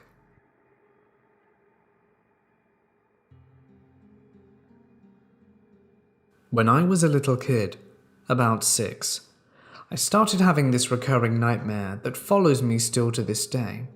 I'm 17 now for reference. The nightmare took place in a dark castle, the type that you'd see in a horror movie and know instantly it was haunted. I was walking down a corridor of the castle with my mum and sister when we were passing a painting of a tea party.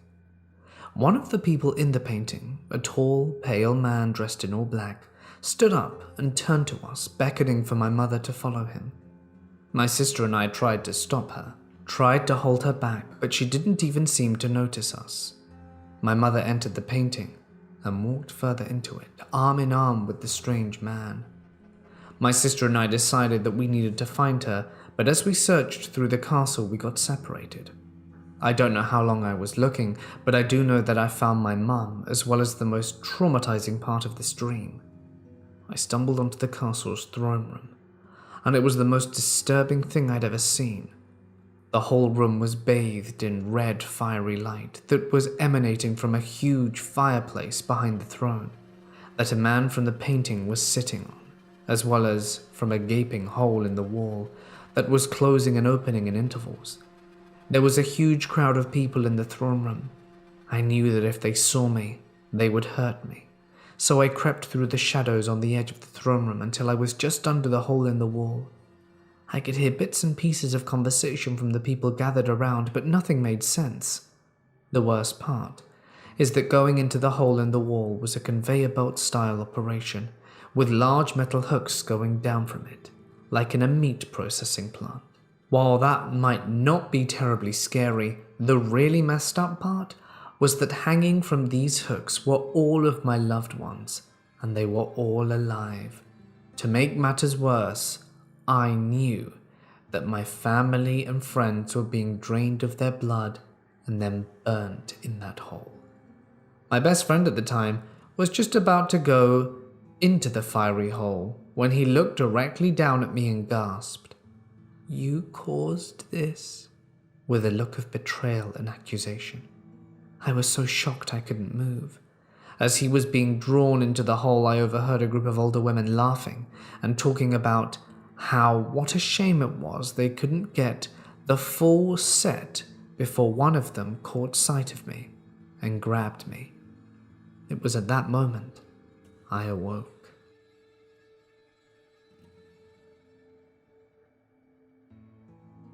All the guards at my workplace know the theatre is haunted. We're all used to the super eerie feelings down there in the lower levels, like the backstage areas.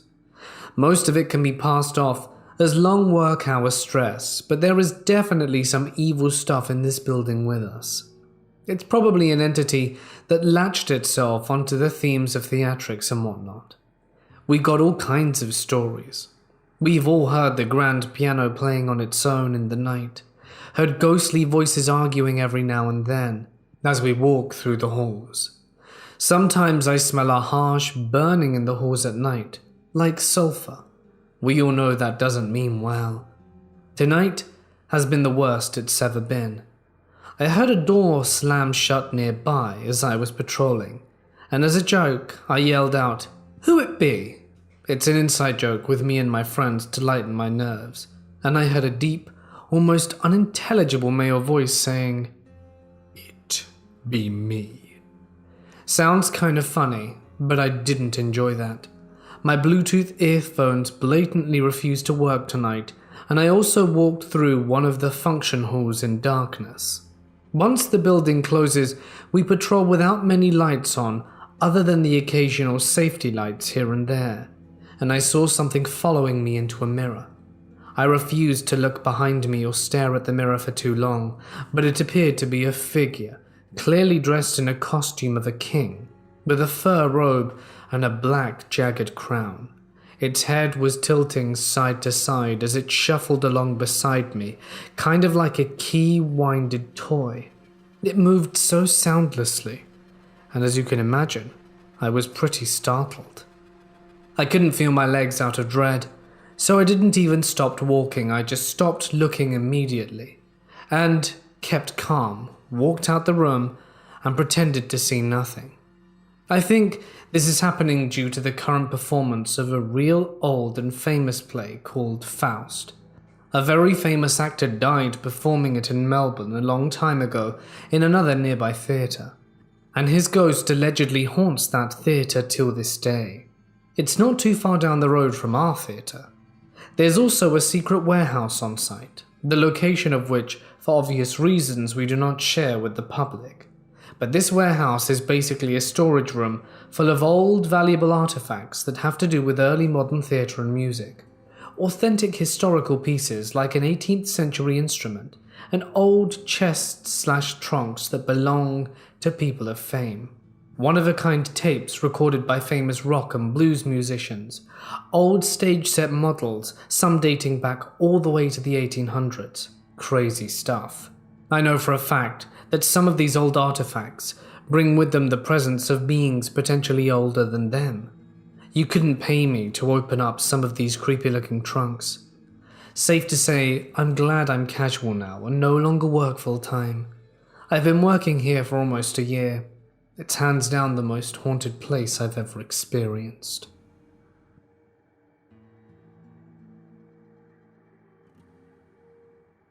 When I was 16, my best friend and next-door neighbor ended her life on January 21st, 2006.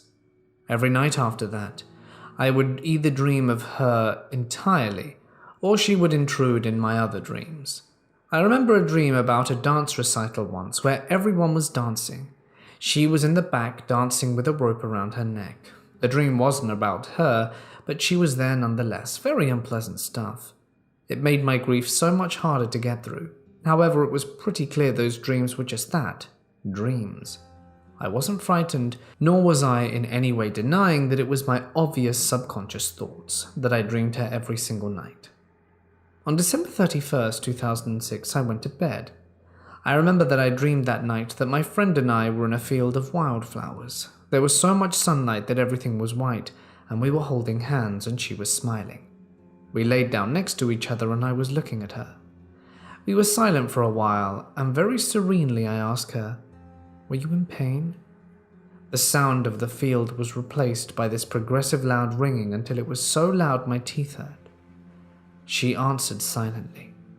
I watched her face go from smiling to clenching her teeth, turning red, and her face changing until she looked like she was in so much pain.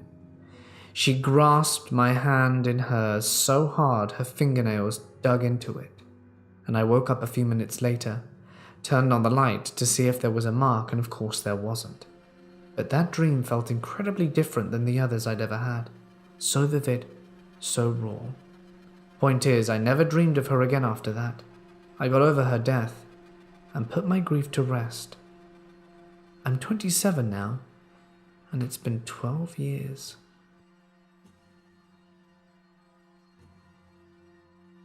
This happened when I was 17. I'm 24 now, and all started with a road trip my classroom did in high school.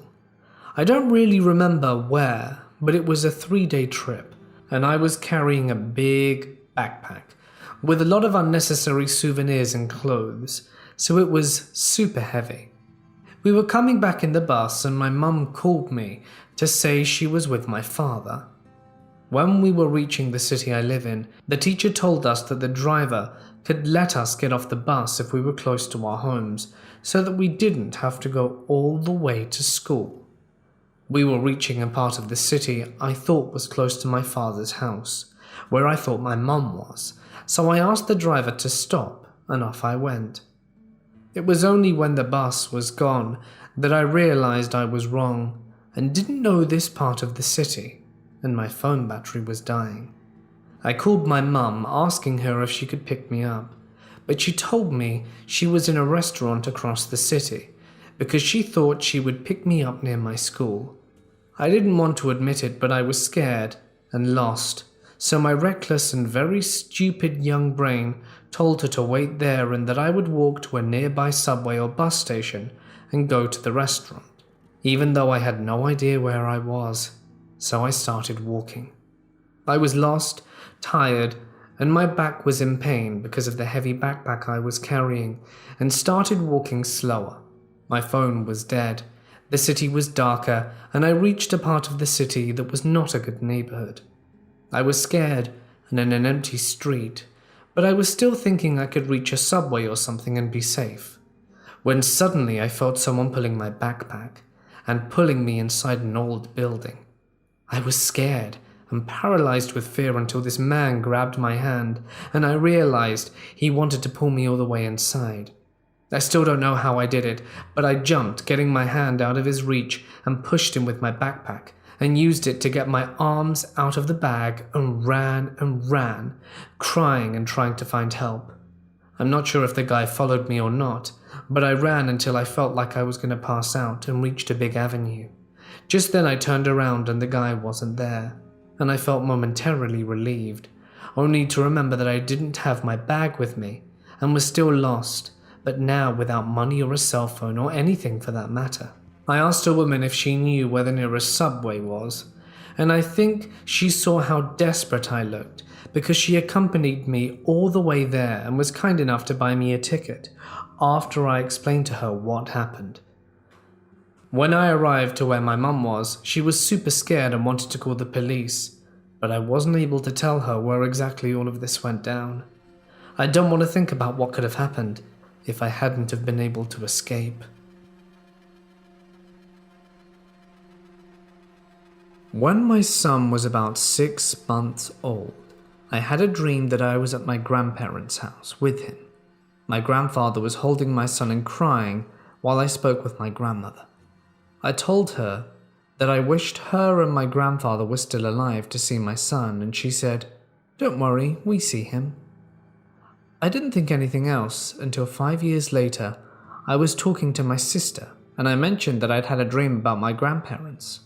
She said, "Was Papa Joe," that's what we called our grandfather, "holding your son while he rocked in his chair? And did Grandma tell you they were watching you?" "Yes," I said. "How did you know that?" I had the same dream when my son was 6 months old. And more recently, my son, he was 20 at the time, was driving home from work late one night. As he drove, he said he very clearly heard my mother, who had been dead for 2 years, say, "Jonathan, stop the car." Out of reflex he did, and as soon as he stopped, 3 deer ran out in front of him. Had he not stopped the car, he'd have hit them.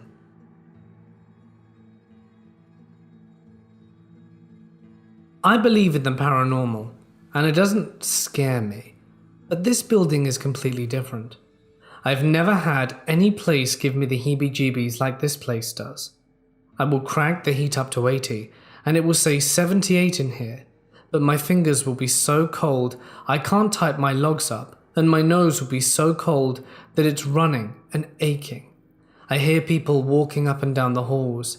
It's night shift, and no one goes in or out without the door chimes going off. I've heard someone sneeze in the hallway outside my office. I hear chairs scrape across the floor in the squad room, and when I know I'm the only person in here. I've seen one apparition, a blonde-haired girl with grey sweats pulled up to her knees in a white button-up shirt, blonde hair with dark roots and white tennis shoes. I saw her plain as day, walk from the bathroom to the squad room with her hands up to her face. I literally thought someone was in the building and called an officer in. There was only one way in and out, and I don't know how she didn't go past me. We found no one. Now I work for a tribunal police department in Oklahoma, so this was all Indian land at some point, but that wouldn't explain the girl I saw. I work the night shift, and I've learnt the normal sounds of the building, like the ice machine or the wind blowing through the attic. But some nights this place just gives me the icy chills, just that feeling that you shouldn't be here. I've heard my name being called, and I mean my first name, but I go by my middle name, so very few people know my real name.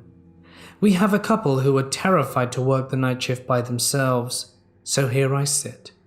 Now every other place I've worked, I've always had the same little, what I call Fred pranks, where my drink or pen will disappear, but I find it somewhere weird later on. Someplace I hadn't yet even been in the building. But this place is just beyond creepy.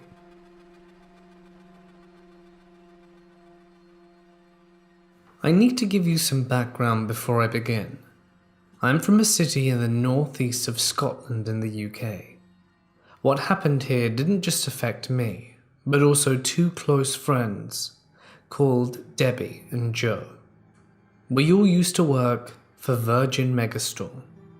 I started there back in 2003, and Debbie joined in 2006, and Joe in 2007. The entire staff of the store, for the best part, were all close friends. We were all music and movie nerds, so shared the same interests and sense of humor. Every year over the Christmas period, we would take on temporary staff as extra help for the volume of customers we would get at the time of year. In 2007, one of our temps was Rory. Most of us hit it off with him brilliantly. Young guy, seemed really passionate about music, especially Pink Floyd, which he was a big fan of, especially with Joe, who was one of the greatest guitarists I've ever met, and myself who grew up on Pink Floyd through my parents. Plus, Rory was a budding filmmaker, and his love of movies seemed to match his love of music, so we would have a lot to chat about, and became friends very quickly. It was rare to keep in touch with the work temps post the Christmas period, but Rory was an exception. He didn't live in the same city as the rest of us, but kept plenty of contact through text and social media, and would come through the city to hang out from time to time. Move forward to Christmas 2008. By this point, Virgin Megastore had become Zavvi Entertainment, and Rory came back to work with us as a temp. In particular, with me. I ran the stockroom in the store, which was the busiest place at Christmas time, and had a history of not great people for help. So I was happy to be getting someone I knew would work hard, and that I could have banter with.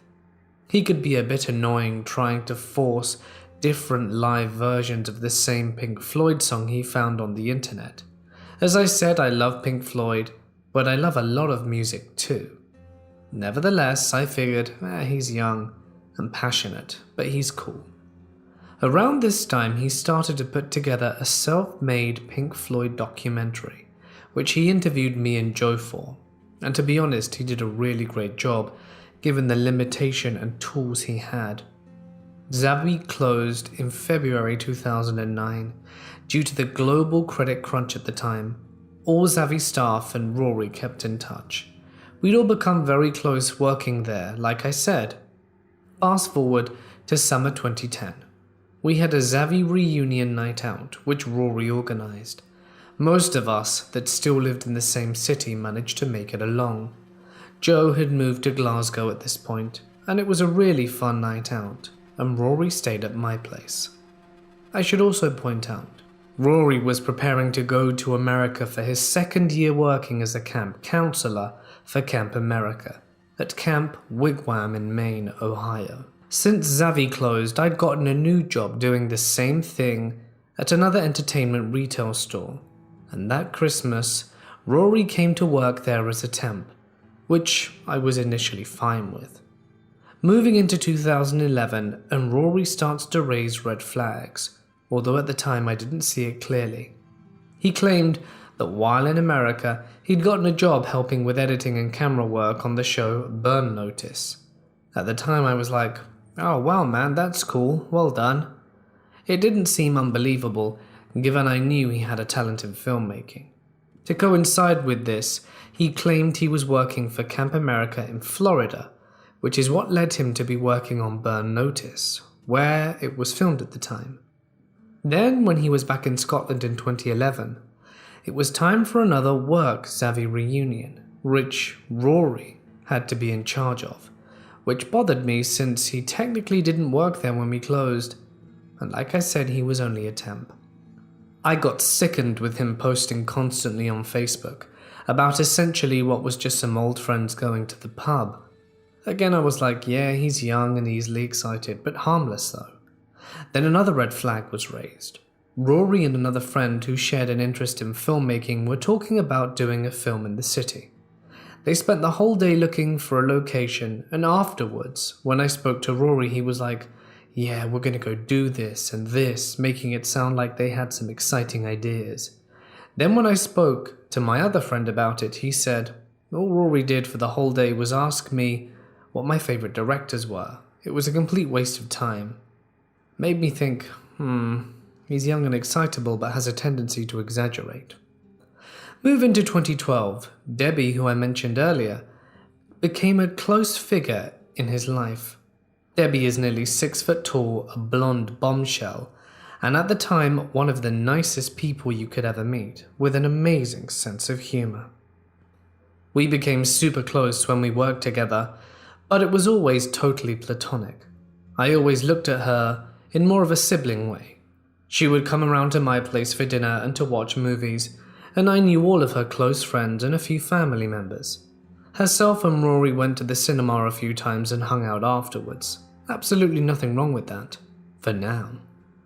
Move on to Christmas. Rory's back as a temp for the 3rd year in a row, and by this time he has started to annoy the other staff. While on lunch, he'd sit and brag about all the TV shows he worked on during his summer in the States. Burn Notice, Criminal Minds, and The Wire. Unfortunately, I didn't hear about it this time because people knew I was friendly with him, so they didn't want to seem like they were talking crap about him. As the staff in this job also got along famously.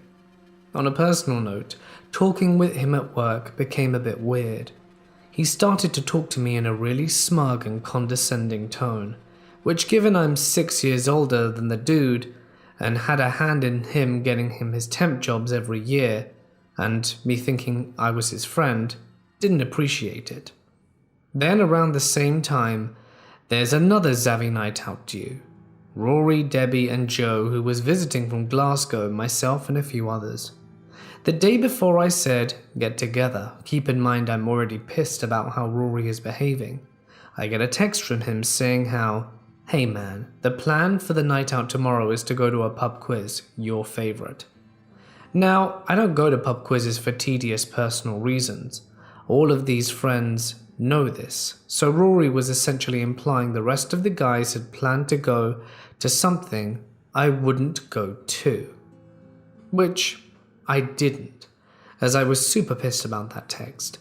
I kept quiet about it from the others, even though I should have just shown how devious he was, because as it turns out, those guys didn't do a pub quiz, and there was no intention to.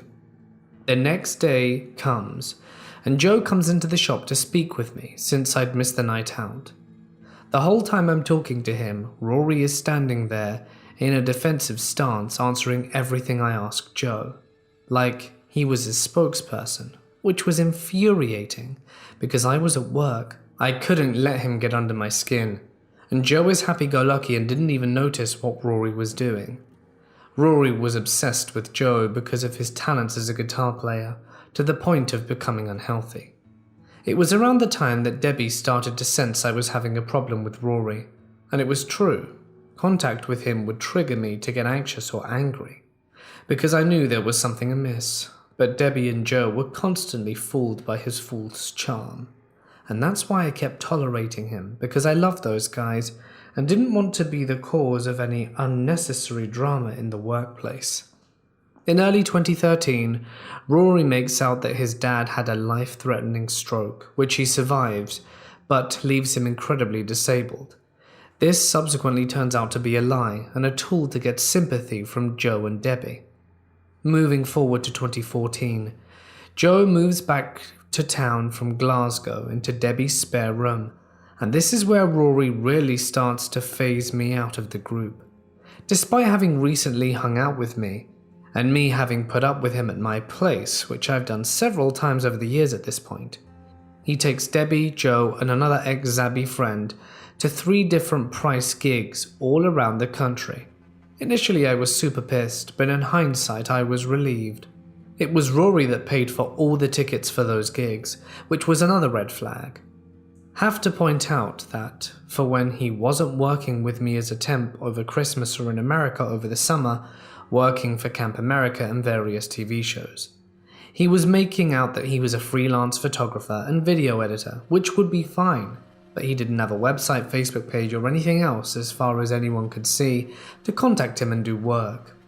Taking that into account, and the fact that he's throwing cash to go to concerts around the UK, I started to grow suspicious about where his money was coming from. Following the Prince gigs, I had blocked him on social media, as his posts and comments on other people's posts were just annoying, constantly undermining people on what they're saying or arguing with folks having different opinions to him. Debbie took issue with me blocking him and stuck up for him, which, in hindsight, she'd been groomed by him and had rose-tinted glasses on when looking at him. I caved and got back in touch with him, even though I now know I should have walked away from them all. But like I said before, I dearly loved Debbie and Joe, and didn't want to lose their friendship, despite everything I knew and had seen. Throughout 2014, Debbie and Rory got super close. Anyone that didn't know them seeing Facebook pics would think they were a couple. Over the next 2 years, my contact with these guys started to drift. Rory would come to my place for a bit, and then would be like, "Well, I'm away up to darling Debbie's. I would invite you, but you're not one of the 3 amigos." A lot of the time, he wasn't actually going there, it would turn out. He would come to my place to stay the night once, saying he needed to catch a flight to the States in the morning to get a video editing job. Then it would turn out he was just going back to the village he lived in at his mum's house. Eventually I walked away quietly. I took Debbie, Joe and Rory off newsfeed and hid any Facebook posts I made hidden from them. I figured if I'd see them on the street I'd be polite, but I just tried to get away from them ASAP. Figuratively trying to close the chapter of the book. I then started to investigate Rory's claims about his time in America. I relayed them all to a friend and his flatmate, who himself had lived in America for a long time. They both told me, "Nah man, there's no way he could be doing all that." Which is true. If you go to America to work for Camp America, that's all you're allowed to do. And with a bit of research, I found the camp Rory actually worked at, providing he never did Camp America work in Florida. During this time, I had friends who would still follow him on Facebook out of intrigue. They would ask me, where is his money coming from? Rory was going to stadium and arena concerts around the UK at least once a week. Some of those gigs costing as much as £200 a ticket, not to mention travel costs and accommodation. I knew something was up. I knew he wasn't involved in drugs. He would claim he had made money from YouTube, but his channel barely had any subscribers, and all his videos were copyrighted material, so there's no way he could make anything on that. I did wonder if he was making money from editing. He was avoiding paying tax, that's for sure. Believe me, if I could have afforded a private investigator, I would have definitely asked him to check out this guy. During all this time, Debbie and Joe are just hanging out and posting how great he is on Facebook, despite the fact I found Rory had a second Facebook account where the profile pic was of him and Debbie. This was a secret account, and I took a screenshot and showed Debbie, but she's just like, oh, that's his American account. Fast forward to October 2018. By this point, I've severed contact with Rory completely. Missed Debbie's wedding the previous year where Rory was bridesman, and haven't seen Joe in a good while either. I'm back at work after lunch for about 5 minutes. Then my friend who was on her lunch and in the staff room comes running through to where I am. Hey, have you heard that Rory was in court? Which in itself was totally shocking. I was like, what? For tax evasion or copyright infringement? No, for making videos of little kids. Between January and November 2017, he was pretending to be a girl online using YouTube and Omegle to groom young boys. Once I was told what he'd done, I was in an adrenaline-fueled rage for the next 17 hours. Just so pissed off that I'd been right that he was a bad guy but couldn't prove it. I knew my friends had been duped. Not to mention all those poor kids. As for his expendable income, I really think he was selling the videos that he was making on the dark web for Bitcoin profit. He was the first person to ever mention the dark net to me, but in a way of like, oh, never go on the dark net. He pleaded guilty, got 3 years and 9 months, along with 5 years harm and prevention order, and will be on the offenders register for the rest of his life. Thanks for listening. I'm still in touch with Joe, although he's super busy these days. I'm not in touch with Debbie anymore, sadly. I know she was mortified by the revelations, but she's married and happy, so I'm glad she just saw the truth eventually, even though it took something so heinous for her to see it.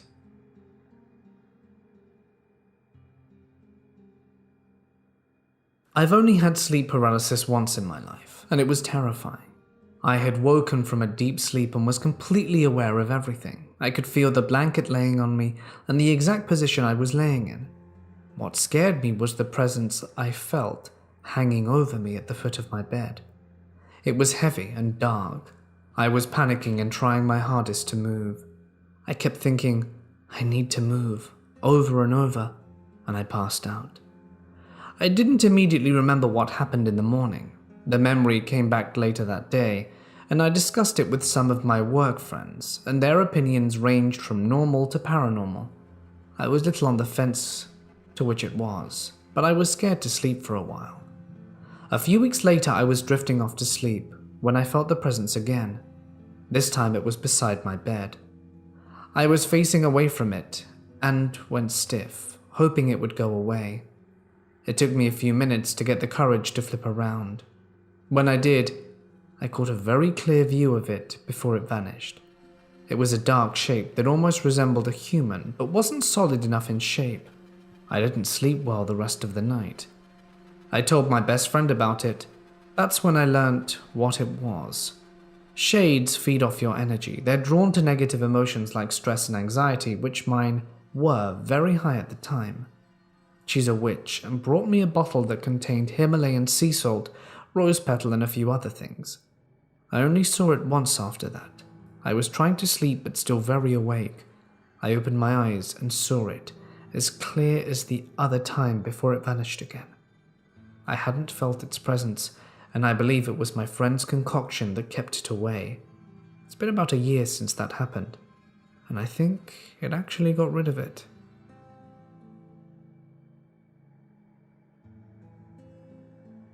When I first started escorting, I was completely clueless. I was desperate and usually would text with someone who got my number off a site and arranged a meeting. These guys were usually married and couldn't go to their place, so we would do car dates. Real cheap stuff, before I knew what kind of money I would be making. Save the judgment because it's my job. Anyway, I get this text from a guy a few weeks in. He's early 40s, single, and he said he'd love to meet me, but just seems way too into it. But desperate times, so I decide to meet with him. I let someone know where I'm going and walk out of my apartment and to the back of the complex to meet him. I knew enough to know I didn't want him to know where I lived. He's not the guy in the pictures, but that happens. These guys want discreet. We go to the hotel, I start to undress, and he stops me. We sit on the bed, and he tells me he wants me comfortable. I'm a tiny 5'4", 120-pound woman.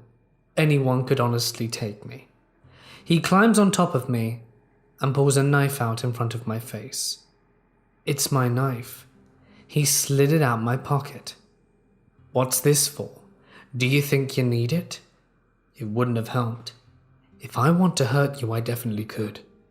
I'm freaked the hell out at this point. I'm pinned under this guy who's really short, but has a marine background and about 125 pounds on me. We finish the deed, and I clean myself up and get dressed. Our time's been up, but he keeps himself between me and the door. It's hella uncomfortable, as he keeps telling me about things he could do to me if he wanted to, and that he could get away with it. I eventually make it home and say that I won't be seeing that one again. But weeks go by and I'm desperate and ended up having 3 to 4 dates with this guy, and he got increasingly creepier and more possessive. I ended up telling him to lose my number and had to block him. Some of these men walking among us are truly psychos. And Ray Ray, let's not meet again. I've always had vivid dreams, but these few I remember when I was a kid are more weird. I was 6 to 8 when these started. I do have very vivid dreams, but none of these have ever felt the same. As I was young, I don't remember all the details, but the gist is that I would dream about a woman in a white dress, in her mid-20s I'd say. She was younger and had smooth arms. I could never see her face, but there was a man with her every time. He had blonde brown hair, a full beard, and I could see his face. He was dressed in white too. Pretty much normal humans, and we would be in the woods sometimes behind my house. After the first dream, I started having weird things happen in my sleep. Like one time I woke up. Well, I thought I was, but I couldn't move. But I knew I was being moved, and somehow I was under my bed, which wasn't that high off the ground, and had containers in front of me that had to move in order to get under my bed. Something was moving me, and I had no control. The dreams would continue for a year or more. I was still very young, but the last one happened. I remember being in the woods, and the woman and the man were there, and they were standing on the deck of a ship about to walk aboard, and there were lights, very bright. I think other people were on that ship, and I felt a presence, but don't remember seeing anything this time. My whole family was there, and the neighbors, which we were related to, meeting, and they were telling us thanks and goodbye. I have no idea why they seemed very grateful, and never dreamed of them again. I'm just really curious if anyone has had these types of dreams, or even seen these two in their sleep. I've always been curious, but never found an answer.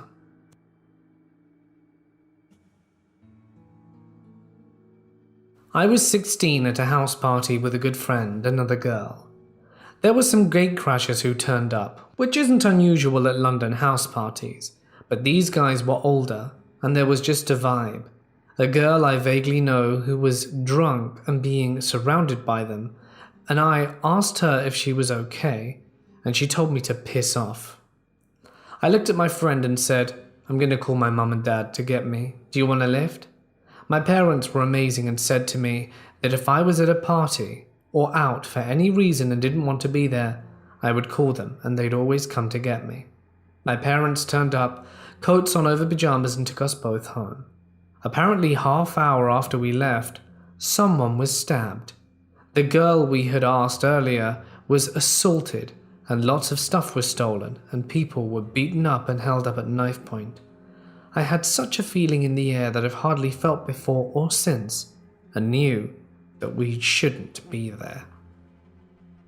I used to make friends with security guards on my secondary school while I was schooling, and they'd always share creepy stories. One of the stories was about the computer lab. So the computers in the lab will turn on and off by themselves after school hours, and there was no one around. So at first the guard thought that a teacher who conducted classes earlier forgot to check, so he turned them off one by one. After he went back to the guard post and checked through the CCTV and made sure everything was okay, he saw the computers turn on one by one on their own. Another one is when I will stay awake till 2 or 3 a.m. in the morning playing computer games. Since I live opposite my secondary school, I always like to stare out my windows just to see if I could spot anything that the rumors were telling me about. I did sort of find what I was looking for. It was weird. Every night at 2:30 a.m.-ish, there'd be an orange light that looked like flames but no smoke from one of the classrooms on the 3rd level. It would be burning for about half hour and was super consistent. It happened nearly every day, and I even told my sister about it, and she confirms she saw it. That's why I believe that places like office buildings and schools are common areas for things to stay, because technically the place belongs to no one, so the phantoms can claim them for themselves and just have some fun in the night.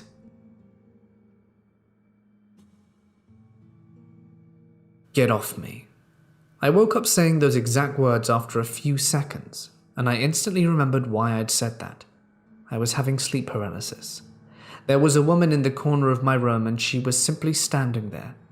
I tried to move, to turn on my light, but she was weighing me down. I struggled until I finally saw her move. She started walking towards me, and I tried calling out my sister's name. I felt like I was suffocating and just wanted it all to stop. The woman was one step away, and I could finally see her.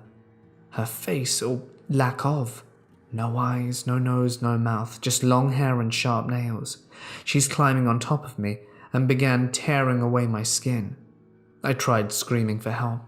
I tried moving to push her off me, but nothing worked. But the weird thing is, she started molesting me. She put her hands inside me, and I couldn't take it anymore, and I wanted it all to stop. I slowly started regaining a little bit of movement, as well as my ability to speak. Although I'm sure it didn't take me too long to wake up. It felt like centuries.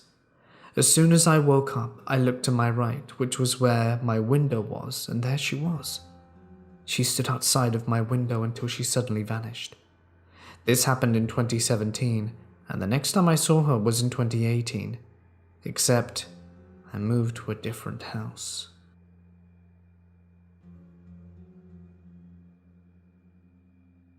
I visited Paris a few years back with a friend. We're both females in our 20s at the time, and we went for lunch at a restaurant and met some guy who presented himself as the owner of the place. While asking how the lunch was, he asked about our nationality, as it was easily understandable that we're not French. He then proceeded to tell us one of his best friends is from where we're from, and was thrilled to let him know some girls from the same country were eating at his restaurant. He called this friend and passed his phone to me to talk to him. Nothing weird, usual stuff, and at the end he invited us to a party with live music, drinks and stuff. We thought, why not? We didn't have plans for the evening, so we exchanged numbers and agreed to meet. My friend and I went to meet him at the address he gave us, which was at some abandoned place, no movement around. We got this scary vibe while waiting for him to show up. A car approaches us, It's him, a man in his 50s. He was very polite and apologized to us for waiting and tells us that we're not very far from the place. We get into his car, very afraid, but not wanting to show and act like everything's cool. We didn't know where we were going.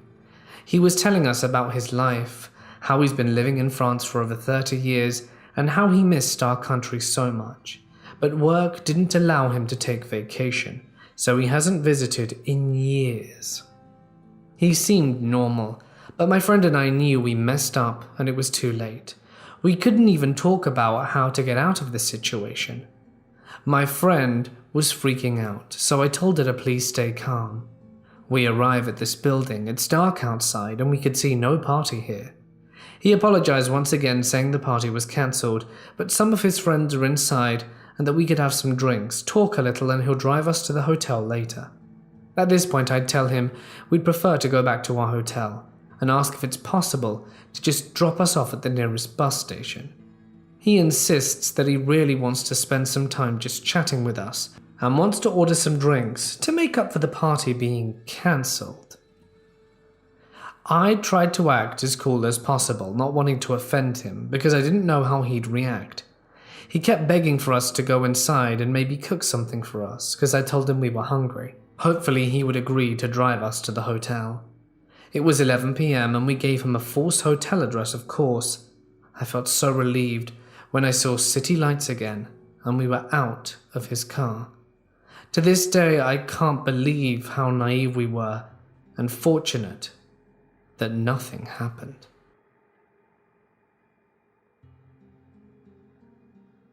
In my mid-20s, I was bouncing around. I couldn't settle on what to do, and after a long and crappy relationship, was mostly interested in having fun. I was at uni, but wasn't the most committed student.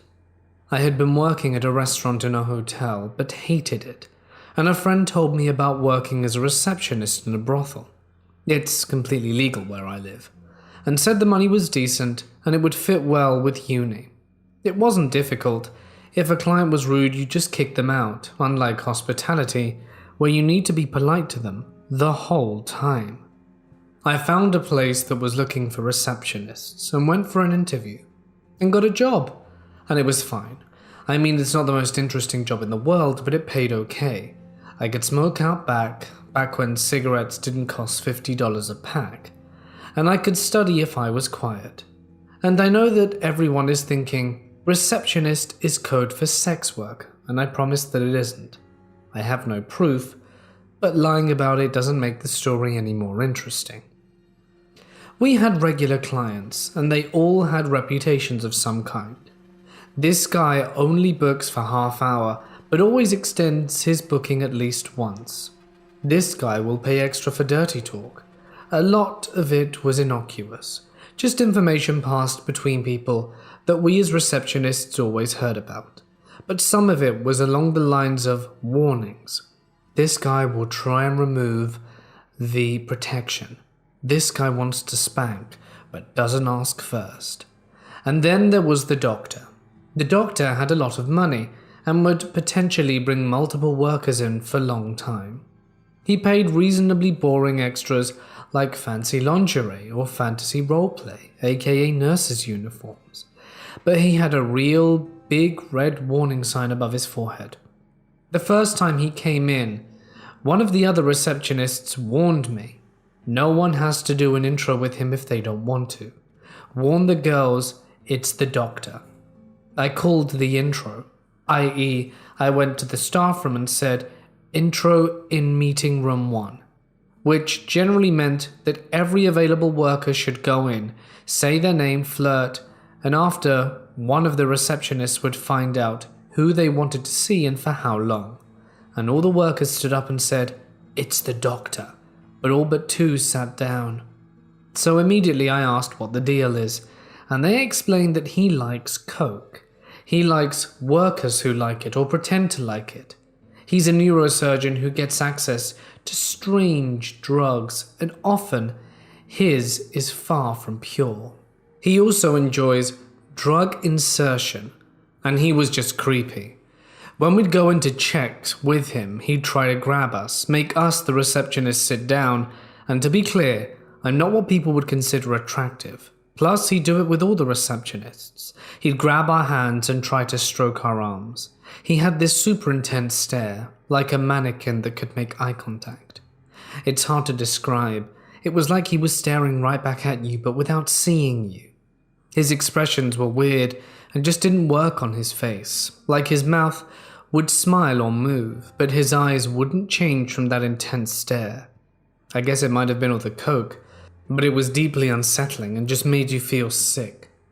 Having said that, there were a few experienced workers who knew how to handle him, get the most out of him while experiencing the least possible risk, like fake snorting, hence giving workers the option to meet the clients.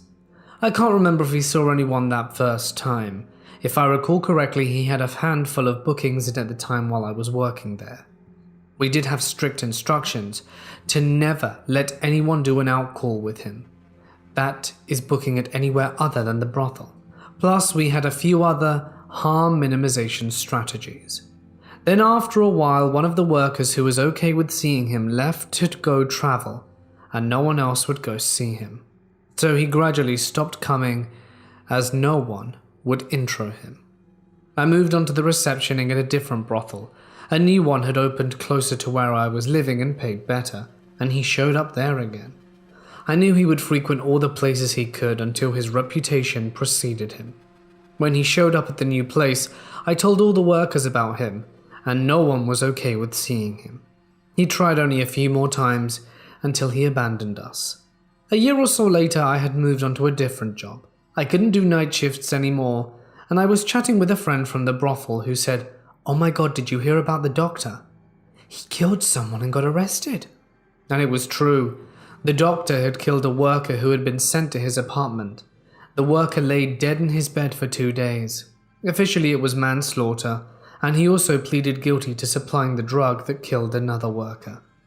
All of this happened because he's a terrible dumpster fire human, and also because of one awful brothel manager and the owners behind her. But profit in front of safety, and kept sending workers to bookings with him without giving them full warnings, and specifically sending inexperienced workers, and without keeping them in-house. It later came out that the medical board had known of his addiction for many years prior to his arrest, and had helped cover up some botched surgeries. It was horrifying to hear about, and we both spent time telling stories we knew about him, but then I mostly forgot about it. Then I was chatting with an old friend the other day who reminded me of it, and I got him from Google. I found out he's now been released from prison, and I really hope he's not practicing medicine anymore. My grandmother had passed away about a week prior, and I was sleeping in bed when I suddenly woke up. My grandma was standing at the door. I knew it couldn't be because she was obviously deceased. I didn't move, and she slowly began to glide towards me. She reached down, touched my feet, and said, "Everything's gonna be okay, mijo." It was strangely calm, and she just glided back. Knowing this was impossible, I assumed that it was a dream, so in an attempt to check reality, I reached over and unplugged my alarm clock, plugged it back in, and went back to sleep. The next morning, my mum woke me up, and when I checked the time, it was flashing 3:17. It was actually 7:30. I was strangely okay with the anomaly, and accepted the fact that my dead grandma stopped in to say, "What's up?"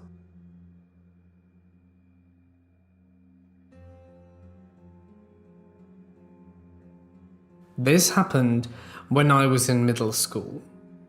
It was summer, and I was taking a break from riding my bike around my neighborhood, outside a friend's house, when I saw this red pickup truck with a bronze stripe pull over to a stop near me.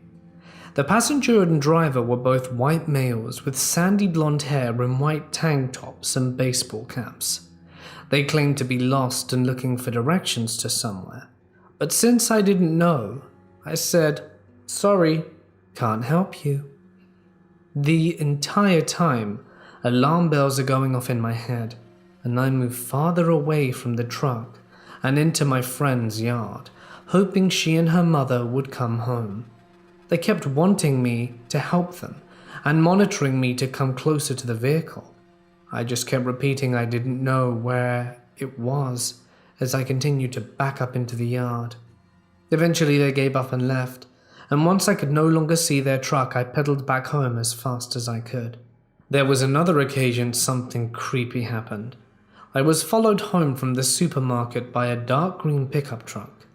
Once I came to a stop at my house, which I know is a bad move, but I figured I was being paranoid, he pulled up behind me and motioned for me to get out of my car. I didn't, and stayed there. The guy started talking to me and asking me questions about my license plate. Apparently, it was very similar to a club he belonged to, which turned out to be some sort of uber-conservative militia. He finally left, and I didn't leave my car until I was sure he was gone. My parents and cousin were upset that I didn't call the cops about being followed. So was I, but I didn't want to call them on a false alarm. And for the next few days I kept my eyes open for the truck. And to this day I'm still paranoid sometimes about someone following me home from the supermarket.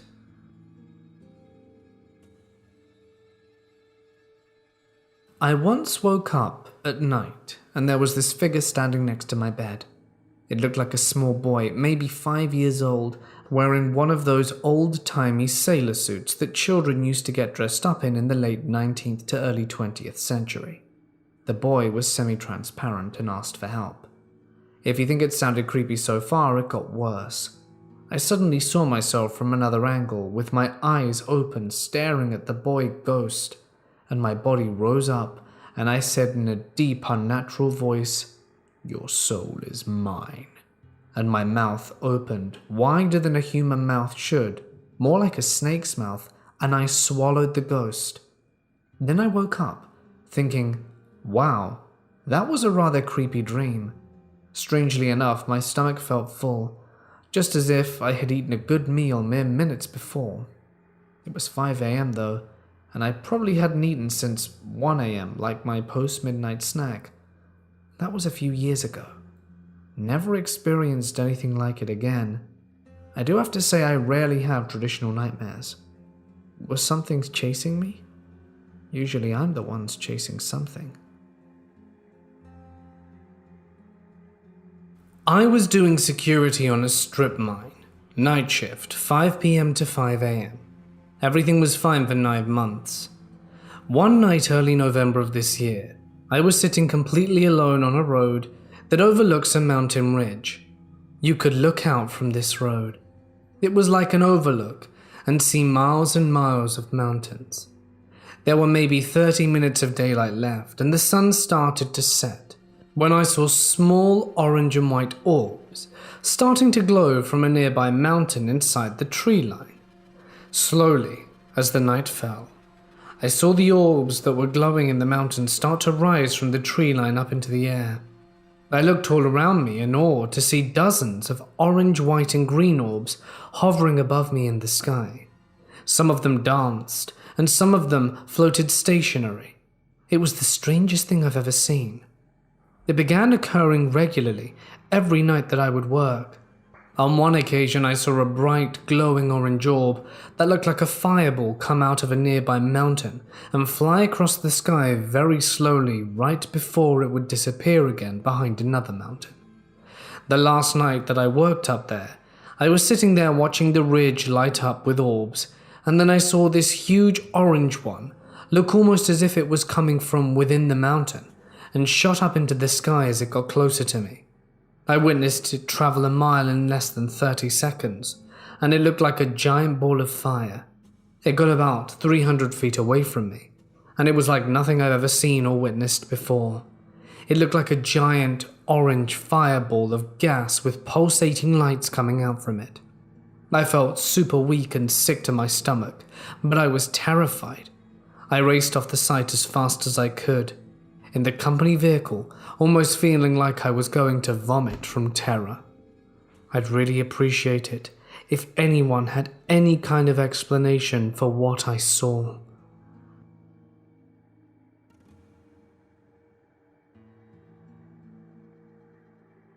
I was 15 at the time. I took about 10 of my little cousins with me to the park. 3 of my older cousins, but still younger than me or the same age, came to help me. As I approached the park, there was a man and 2 other kids there. He came up to me and started talking to me. I tried to give him the hint that I didn't want to talk, but he kept on going. "Oh, did you bring your kids with you?" He nods and kept talking. Then asked me weird questions like, "Are you married? Are those your kids? How old are you?" I lied about my name and age and tried to walk away. Then he said, "I like you. Want to sit and talk?" I said I had something important to tell my family first and that I'd join him after. I smiled and went up to one of my older cousins and said, "Pretend everything's okay, but we need to go now." She nodded and I watched as the 2 kids left without the man. So we started walking home again, and I made sure he didn't follow or watch where we went. I later found out he had picked up one of my little cousins and put him down again, and one of my cousins saw, but she froze and didn't say anything to me. Luckily, one of us saw him walk into a house, so we called the police. They went into the house and found him. They couldn't charge him with anything, but told us that they've received several complaints from him before. Something I left out was that I've seen him at the park previously. I would go there with my boyfriend to hang out, and one time he was there just staring at me. He didn't approach us or say anything to me. I'm assuming it's because my boyfriend was with me, but I really hope to certainly not meet him again.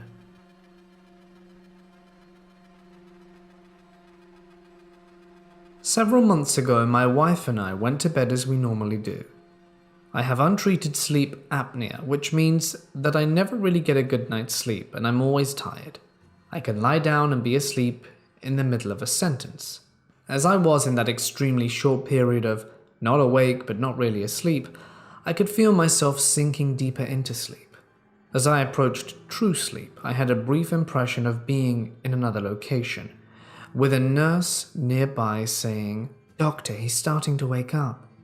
I knew somehow that I had been in a coma and that I was starting to get out of it.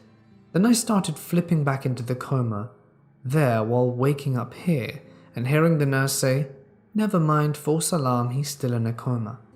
It was just like an old-fashioned balance scale, as on one side it rose and the other fell. It happened again a second time, but I'm not sure if it was that night or the next. I had a bad dissociative episode recently and the memory of this fed into it. After all, if everything here is a coma dream, I may have loved ones there waiting for me to wake up.